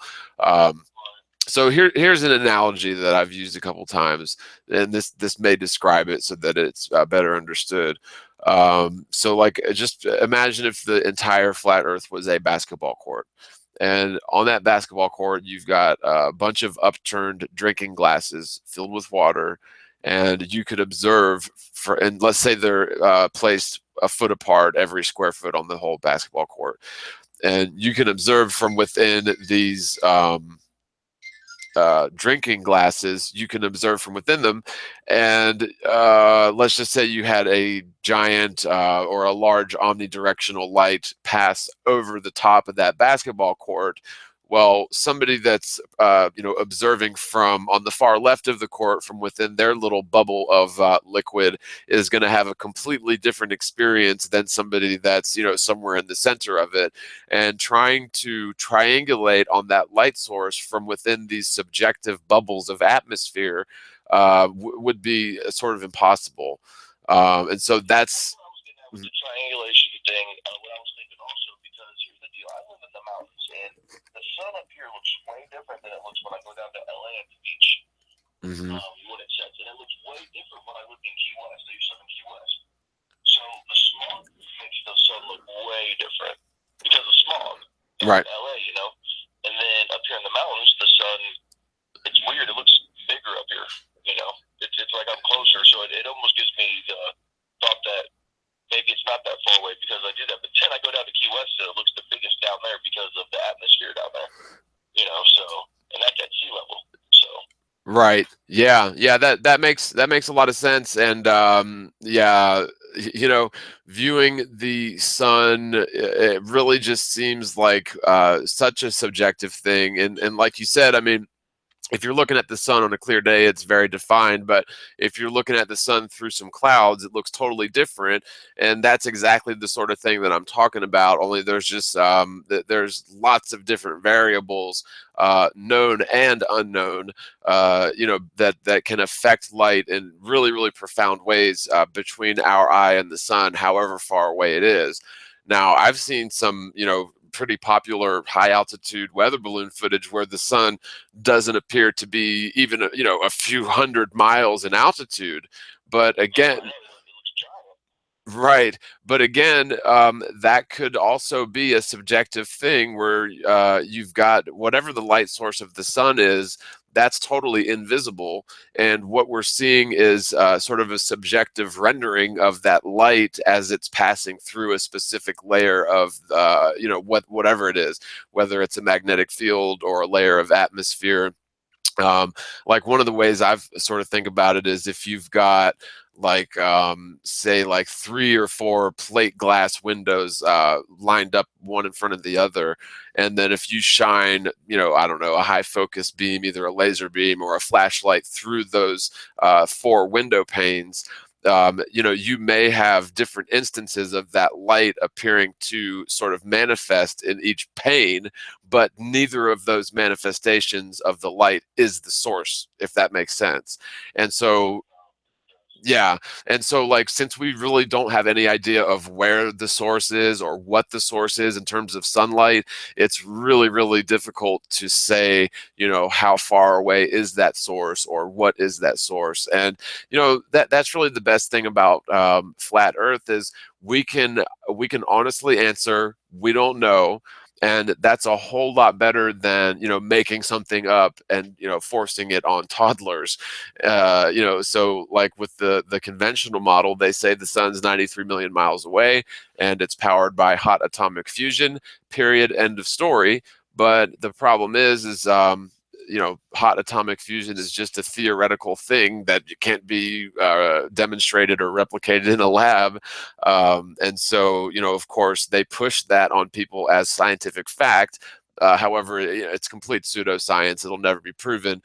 So I would prefer them to just say, hell, we don't know what the sun is, than to make something up and force it on people, Gotcha. I'm going to make one more comment, then I'll hang up, and I'll let you answer it from there. Yep. So, about the sun again. in my opinion, and I hear some people that believe that the globe is true say that seasons would be impossible on a flat Earth. Well, in my opinion, and hear me out really quick, I think it'd be impossible if it was 93 million miles away. Reason why? I think that the heat would be so evenly distributed at that time that to have the dramatic increases and decreases in temperature that we have on a globe Earth would just be impossible. You know, if it's that far away, I think the heat would be so evenly distributed wherever light touched. I don't care where it would be touched. I think it would be impossible if it was that far away. It just makes more sense that this is a lot closer to have actual seasons. So, right. I'm going to get off here and I'll go ahead and listen to you. So I appreciate your time, brother. Okay, yeah, no problem. Thanks for calling, man. Good meeting you, and really appreciate your time, man. Yeah, sure. I will do my best. All right, thanks, brother. Bye. Okay. So basically, hell, I lost his question now. It was about the sun. I'm sorry, I had an interruption. I got a text from somebody, so oh, forgot to hang it up. Whoops. Okay. So the sun, crap. I totally lost the question. Maybe somebody in chat can remind me. I've got the attention span of a a monkey. You know, in terms of stellar objects, yes, I see. Thank you. Sorry. One thing that's really interesting in terms of the phases of the moon, you know, a lot of flat earthers claim that the phases of the moon are not caused by the reflection of the sun. And you know, I I haven't seen enough evidence to say definitively one way or another, because you know there are different properties to sunlight and moonlight, granted, but there really it does seem that the phases of the moon are caused by reflected sunlight. And you know, the reason being is that for all we know, the sun and the moon, whatever they are, may be sort of alternating in altitude. And that's one of the only ways that I could see the phases of the moon being a result of reflected sunlight on the flat Earth. Because in order to get a no moon sort of situation, then the sun would need to be higher than the moon. And in order to get a full moon sort of situation, then the sun would need to be lower than the moon. Now, we don't even know whether the sun and moon are spherical. I mean, that's an assumption, but I just find it hard to believe that the sun and moon are flat. And see, that's a big disconnect, I think, for some people when they're first coming into flat Earth. Is you know, they assume that the moon and the sun are spherical, and therefore the Earth must be spherical. But I think that the evidence for the moon or the sun being spherical is wanting as well. Now, another thing is whether the moon and celestial objects are spherical or not holds really no bearing on the Earth itself, because, well, frankly, the Earth is not the sun or the moon. And so, you know, pretty much anything involving celestial objects is speculation. Sure, we can do you know, sort of triangulation tests, and we can do you know, spectroscopy tests on the light and such, and we can measure to see if moonlight is cold, or you know, all these different things. But at the end of the day, nobody's ever going to fly up to the moon and check it for sphericity, and that includes NASA. You know, they're not gonna they're not gonna go up there. Nobody's ever going to go up there and prove this one way or another. But you know, I think that the point is that the moon's sphericity or flatness or concavity doesn't hold any bearing on what the Earth is, and in terms of what the sun is, and whether it's causing the phase of the moon, that's a mystery. but I'm on the fence on this one. So I'm not going to say that the phases of the moon are self-luminous. It's sort of it's a process going on within the moon itself. But I'm also not going to say conclusively that it's reflected sunlight. I think that more study needs to go into it, but not by entities like NASA. Um, can you imagine that with the amount of money that we just fork over to NASA in tax dollars, it's like $20 billion a year, if actual natural science was being done in terms of, like the caller, I think William said, exploring the North Polar region, exploring the boundaries of Antarctica. Um, you know, that's what we should be focusing our time and our efforts on if we're going to have exploratory agencies. But instead we're stuck with NASA, and they specialize in propaganda since day one. They started out essentially, well, you had a precursor to NASA, and they basically couldn't even get a rocket off the ground. I mean, they were failing big time. And at the end of World War II, you had Operation or Project Paperclip, where that's acknowledged, where they smuggled in a bunch of Nazi scientists, and a lot of them worked on launching or spearheading NASA. And Werner von Braun brought the plans for the V2 rocket and his expertise in rocket science. But first of all, I would mention that Paperclip is just one such a program that was acknowledged. So I would imagine if there's one that was acknowledged, then there's probably 10 that we'll never know about that were far more insidious than Paperclip.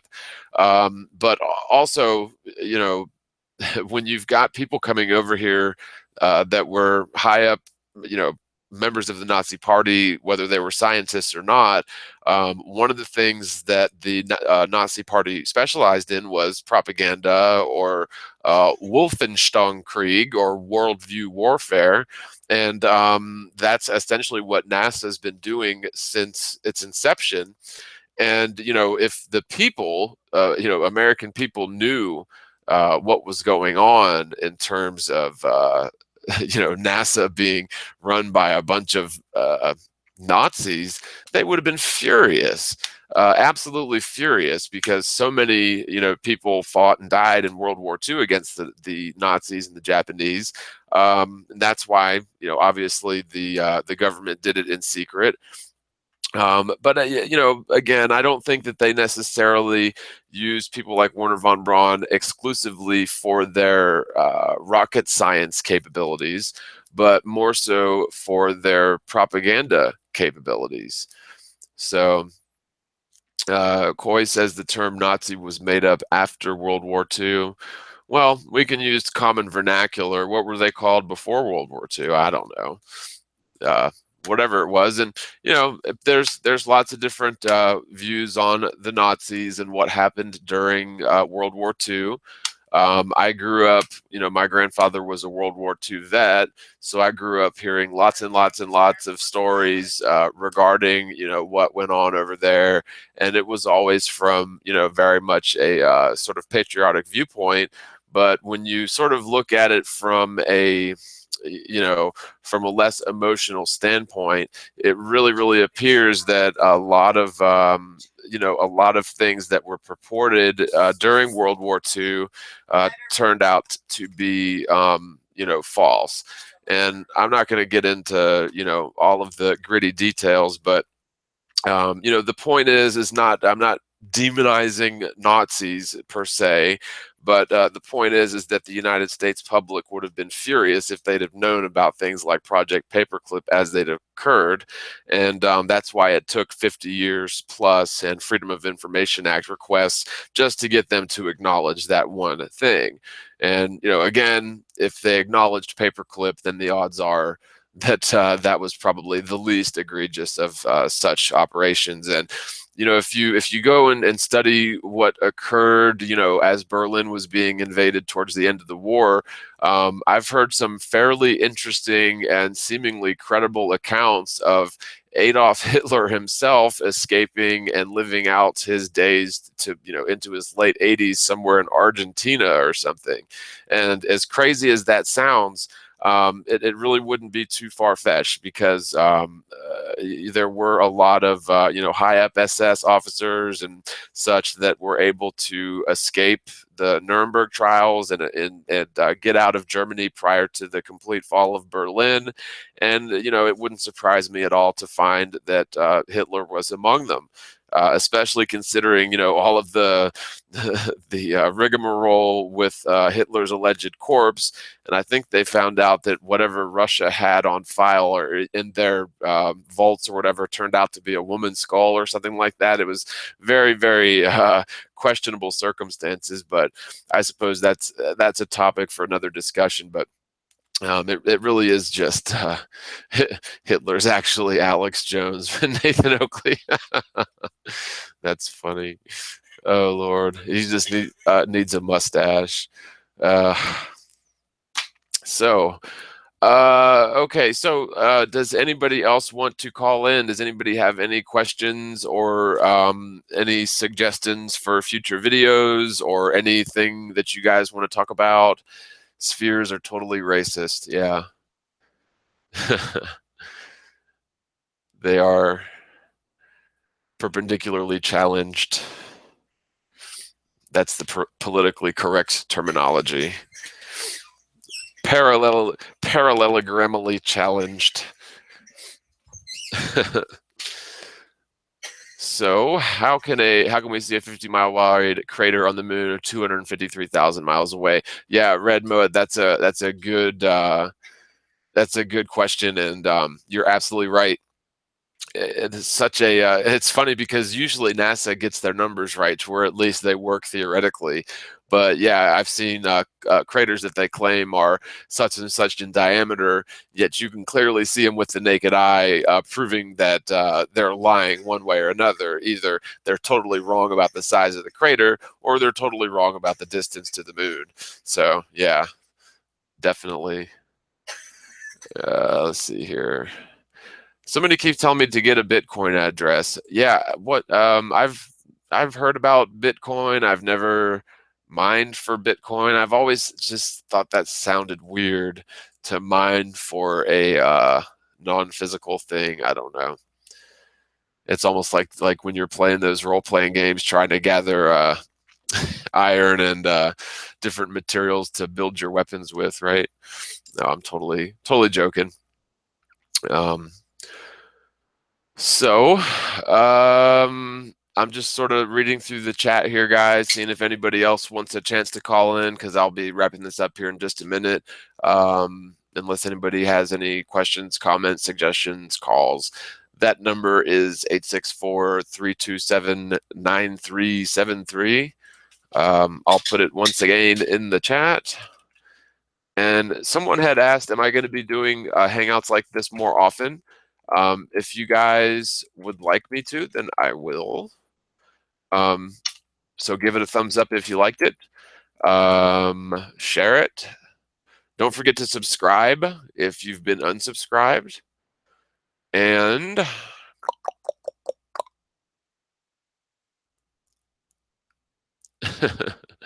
sorry, I'm just laughing out loud at the chat here. Sorry to the Nazi followers, you said. Yeah, and it's, in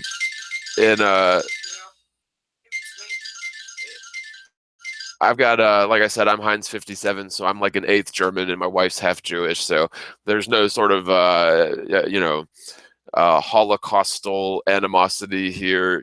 We're just after the truth, and since we're on the Holocaust, in the weeks and months leading up to the fall of Berlin and the fall of the Third Reich, the Allies had spent weeks and weeks basically decimating the German supply lines. And it was impossible for them to get, supplies, food, antibiotics, medicine, and that sort of thing out to the extremities, or even, to their own encampments that weren't too far off base or whatever, but especially to the work camps that were spread out way out in the middle of nowhere. And so what really appears to have happened is that yes, lots of people died in the concentration camps, but it was a result of starvation, the lack of antibiotics and typhoid and different things that come with placing large groups of people into small areas and then cutting off their supplies. And so, you know, there's the Nazis and Hitler and the German people have been demonized for, you know, decades and decades and decades. But you know, the facts surrounding World War II and how the U.S. got involved in the first place with the whole false flag of Pearl Harbor, I mean, it just goes to show you the level of deception that we have to deal with when we're, you know, dealing with a tyrannical, just psychotic government. And mind you, NASA is a part of that. NASA is an arm of the United States military industrial complex. And so their number one mission is controlling the minds of people. Not so much exploring space, but tricking people at least into thinking they do. Let's grab this call. This will probably be the last one. Hi, this is John TheMorgile. How you doing? Good, John. This is Ginger Sugarbush 905 calling you back. I just had one more quick question. I saw it in the chat a good hour ago. Where does the name TheMorgile come from? Oh. And someone also asked about the Z in the background. And I'm gonna hang up. And but it's a question that I figure if you're gonna do more live chats in your first one, why not answer? Sure. Yeah, I didn't see the question. Sorry. And really, there's no. It's flying by. I'm sorry. Yeah. No, the chat's flying by. There's no way you would have. Ages ago. Yeah. But yeah, like I said, thank you very much for everything you do. I'm gonna hang up and listen to the answer. Okay, and I'll definitely remember that question. So thanks, man. I appreciate you calling. And yeah, there's really no sort of rhyme or reason. I used Morgile as sort of an avatar name for online games and online forums for years. And it really doesn't mean anything. As in fact, I invented it first for a video game, and it just sort of stuck. And so I used it for different forums. And when I opened up my YouTube channel, Morgile was taken, believe it or not. And so I just put TheMorgile because I didn't want to use my full name. You know, it's sometimes it's not the best of ideas to put your personal information out there in internet land. And it's not like I have a name like John Smith or something. Whoops. Yeah, not like I have a name like John Smith or something. So, you know, I used a pseudonym or whatever you call it, pen name. But everybody knows my real name now, and the Morgile just sort of stuck. So it doesn't mean anything. There's no special or occult meaning to it, but you know, feel free to make something up. Lots of people have said that it means like more guile, you know, like Guile, like guile as in trickery. Others have said like Morgile, like the Isle of Dead Globe Tards. But yeah, it doesn't mean anything. I think this is a out of country call, so let me grab this one. Hi, this is John TheMorgile. How you doing? Hi, this is Peter from the Netherlands. Hey. You mentioned in October 2016, you mentioned the inner planets not being able to, that we were not being able to see them because they were inner planets and closer to the sun. So we would always be facing them during our day. And I also figured that out myself. But, you know, there's one thing. Isn't that just the point that is easiest to bring over to everybody? Well, to actually think in or something? Yeah, you would think that it would be. But it's difficult to get people to actually criticize the heliocentric model. And what I found that's so fascinating is that people so firmly believe in the globe Earth theory that all observations that they can, see and experience, they assume must be possible on a spherical Earth in a heliocentric model. And so, like, yeah, absolutely. Mercury, for example, which is the, allegedly the closest planet to the sun, would there's absolutely no possible way that that planet should be visible after sunset at all ever. There's no situation. And especially the point being because we are traveling together with the sun at 800,000 kilometers an hour. So there is no way that the inner planets could make such a loop that they could be visible during our night. Right. Yeah, exactly. Because we're supposedly spinning, right? And so the nighttime side of the Earth, even if whether we're spinning, once every. I totally understand. Yeah. Totally understand, and that's one thing. That's why I'm saying this, because this is the proof that we cannot be living in a heliocentric system, and because we wouldn't be able to see those planets then. And this is something, this is easy. I mean, this is basic stuff actually. And shouldn't there be a few like the top three points of convincing people, or putting out evidence which is so fully convincing? The top three for globe heads. I don't know. Yeah. Do you have a top three? What is your personal top three? Yeah, well, it's sort of changed over time. What originally really clicked with me was the flight durations. East to west flights being almost identical in duration from west to east flights. That was one of the very first things that clicked with me in terms of the stationary Earth. The horizon rising with eye level was another one that originally, really clicked with me. Yeah, perfect. Yeah. But now that I've been at this for a while, like you said, I think that the inner solar system being visible after sunset is a huge problem for the heliocentric model. My second one now would be the moon. Again, a 3% crescent moon visible an hour and a half after sunset. Totally full moon, 100% full moon visible during broad daylight. Those two things.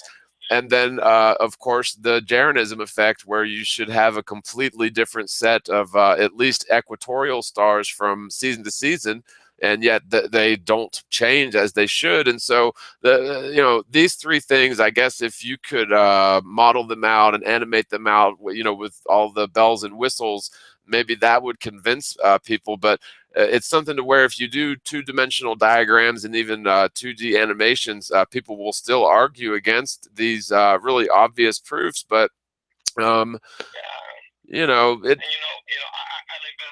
54th degree northern latitude.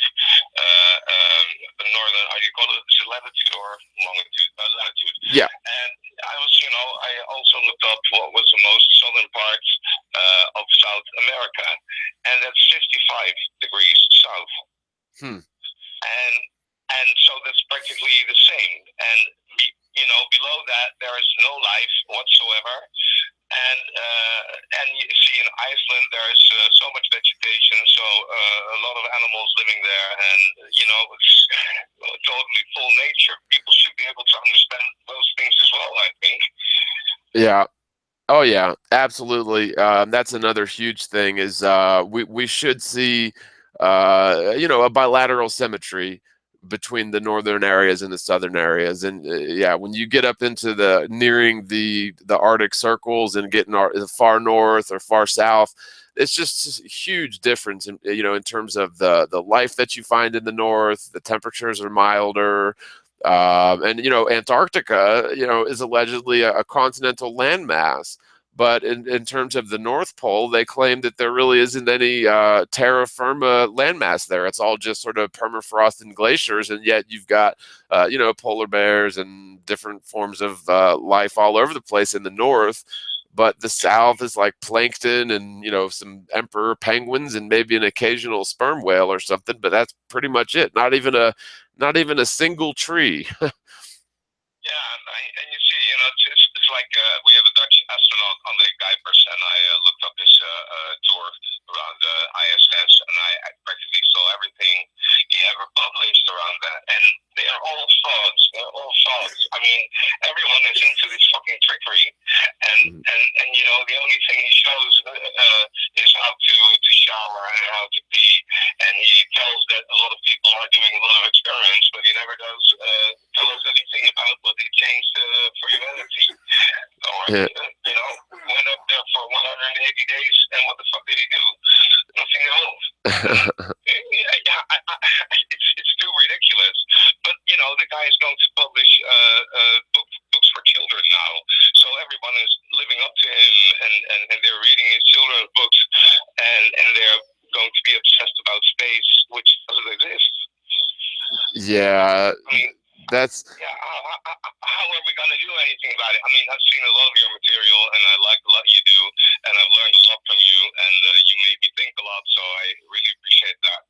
But what are we going to do? I mean, you can make shows for another 10 years, terrific, and I'll be following them. But we have to work towards something, right? right. Well, yeah, and that's two things. In terms of the experiments they do in space, it's just ridiculous. Like they're up there playing pan flutes and playing guitars and doing backflips and playing with water and sucking up.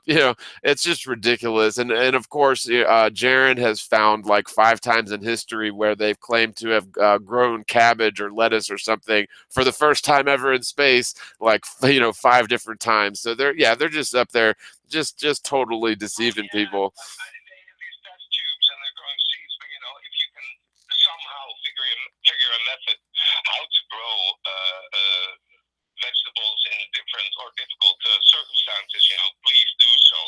But they didn't produce anything, and it's so silly because why don't they see it?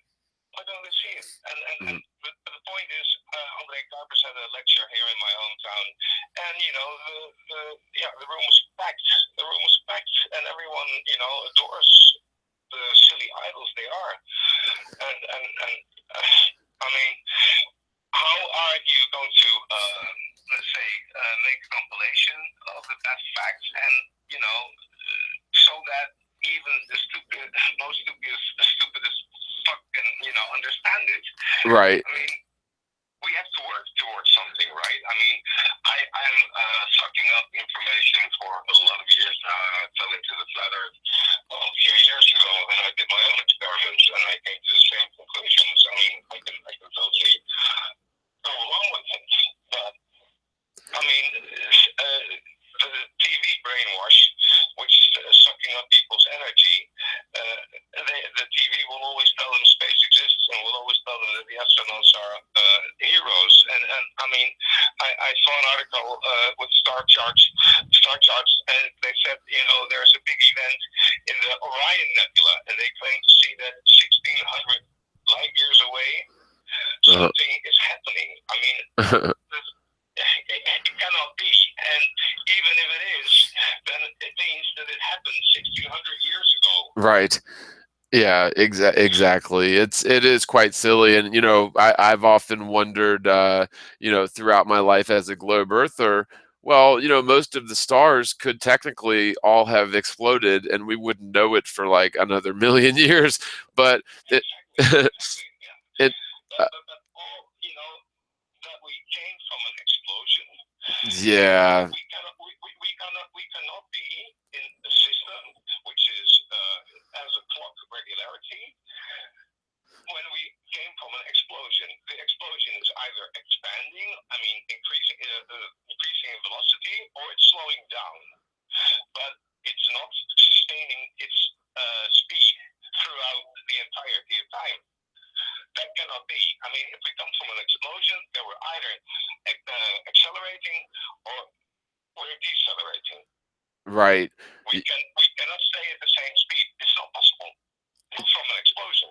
Well, I've heard really bizarre theories from astrophysics where the Big Bang was just one of many, where you have this explosion that expands to a certain extent to where gravity sort of begins to take over, and then everything sort of begins to decelerate, and then collapses back in on itself, and then you have another Big Bang. It's all made up. It's all Yeah. made up, and they have to think of a lot of things to explain things that they cannot see and cannot feel and cannot explain. And gravity is, of course, a big hoax, and I totally agree with you on that. Oh yeah. I'm taking up a lot of your time, and I'm actually not going anywhere now. Um, but I'll be following you, and if I have something interesting, then I'll probably contact you then. Oh, awesome, man. Well, you got my number. And yeah, in terms of the second part of your question, yeah, I think making videos is a great thing, because the key to this thing is awareness. I mean, people can only solve a problem if they know the problem exists. And right now, I'd be willing to bet that probably 90% of the world believes NASA is 100% legit. And until we can, sort of get that critical mass where enough people are aware of the problem, then sort of solutions will begin to emerge. But at this point in the game, I mean, we're just still just in the very beginning stages of raising awareness to this thing. I mean, look at 9/11 truth. That took probably, I don't know, 15, 16 years to get to the point where it's pretty much now socially accepted by the majority of people that 9/11 didn't happen as we were told by the official narrative. So, in terms of. But actually, there is only one major point, and that was actually what crossed my mind, but I suppressed that, and that is aluminum cannot fly into construction steel. Right. Cannot. And that's the only thing. So even if I saw it the way I saw it on television, it could not have happened that way. Point. Yep. That's it. And it doesn't matter how the towers fell. It doesn't matter. I put, I think, 200 hours in 9/11. I put I think 50 or 60 hours in JFK and 10 hours in RFK, and I put a lot of energy into a lot of stuff. And actually, only to find out actually something that no one I heard no one mention that before, and that was. I heard that a dummy might have been in the car, and actually, when you see JFK's head blow up, you can probably see that it is a dummy. The spruited tape is a total fraud. I'm totally aware of that. But I looked at the Lee Harvey Oswald killing, and I looked at the moving scene where he came in with Jack Ruby, or where Jack Ruby shot him. Right. And I looked at the still shot because the Washington Post, I think it was, had a front page with a photo of Lee Harvey Oswald being shot in the stomach. You can see him doing like that, and Jack Ruby standing there like a gangster. But you see that the photo is in a flashlight. In the moving scene, there is nowhere a flashlight. You cannot see a flashlight when the shot, when Lee Harvey Oswald was shot. So the still shot cannot be taken at the same time that the moving picture was taken. You Right. understand what I'm saying? Right. Oh, yeah. And it seems like they've been using crisis actors and false flags for a long, long time. And JFK is sort of one of the biggest ones because, well, it's a problem because we'll never actually know what really happened. But JFK, he ran openly against the CIA and against the Federal Reserve, and he was fairly quickly taken out. Even that doesn't really matter because JFK was probably one of the actors as well. I mean, if an actor is actually, crying out a few things, and then something happens, then it's open for speculation. And of course, when people are speculating, they're not really reaching a conclusion. They're probably defending their own points. And whatever happened with JFK and so on, it doesn't really matter because it was all in the show. And it's the same with the Lady Di killing in Paris. I mean, it's It's a stage. It's a show. It's the same with all the attacks in Europe now with the trucks. I mean, they're fucking hoaxes. I looked into the Nice attack back then, but I didn't even look into the other truck attacks because the Nice attacks was a hoax. And you know, and all the shootings, the San Bernardino shooting and Sandy Hook and so on. I mean, Boston bombing, whatever. I mean, and the amputee actors. But you know, it's how do you put this? Because if you actually tell people that they have been lied to and that space doesn't exist, they will go mad, and they cannot handle that. Yeah, it's so true. And you know, in terms of things like 9/11, what really it boils my blood is the fact that, you know, PNAC, Project for a New American Century, basically spelled out a year prior to 9/11 exactly what they wanted, exactly what they were going to do when they got what they wanted, which was essentially a new Pearl Harbor. And now that we pretty much know for sure that the official narrative is a bunch of crap, you've got these guys that basically comprised W. Bush's presidential cabinet, who are all PNAC members, you know, like Crystal, you know, whoever, the Wolfowitz, these guys. These are war criminals that they should have been, you know, in any normal society they would have been at least put in prison forever, or like lined up and shot, and yet they get away scot-free. And the reason I think that they're able to do that is because they got rid of the evidence in terms of 9/11. But the best thing about flat Earth is the files that were stacked in Building 7, like all the inside trading stuff, and CIA files and FBI files that were probably in Building 7. That's why they blew that one up. Yeah. From what I gathered, they had the whole CIA headquarters operation was in the top of that tower. So, and then if you look at the aerial view of it, it has just like a gaping hole right in the center of the building where that once stood. So, very strange stuff. But hey, man, thanks so much for calling. I guess I'm about to wrap this thing up because I'm gonna grab a bite. Perfect. I was doing that as well. But it was. If I have something special, I'll probably contact you, and if not, I'll be following you. So thanks a lot for all your good work, and keep it up. Awesome, man. Well, thanks so much for calling. It was good talking with you, and have a good evening, man. God bless you. You too. Bye-bye. All right, bye. And with that, guys, I guess I will start wrapping this up. And I just want to say a big thanks to all of the moderators. I'm sure you guys did an excellent job keeping things clean and family friendly. And thanks, Bob Xanadude, Karen B, Candy Franklin, everybody out there that was hanging out and listening. And thanks for your input and calls. Again, the whole one of the biggest things I wanted to sort of mention here is setting up of my Patreon account. So the URL to that is patreon.com/TheMorgile. I'll put it in the show notes. And if you guys have any suggestions as to, you know, how you would like or what type of videos you'd like to see, send me an email or give me a call. I've gave out my number enough. You should have it by now. And if you guys like this, give it a thumbs up and maybe I'll do more like it. Other than that, God bless you all. Spread the word, spread the world, and peace out.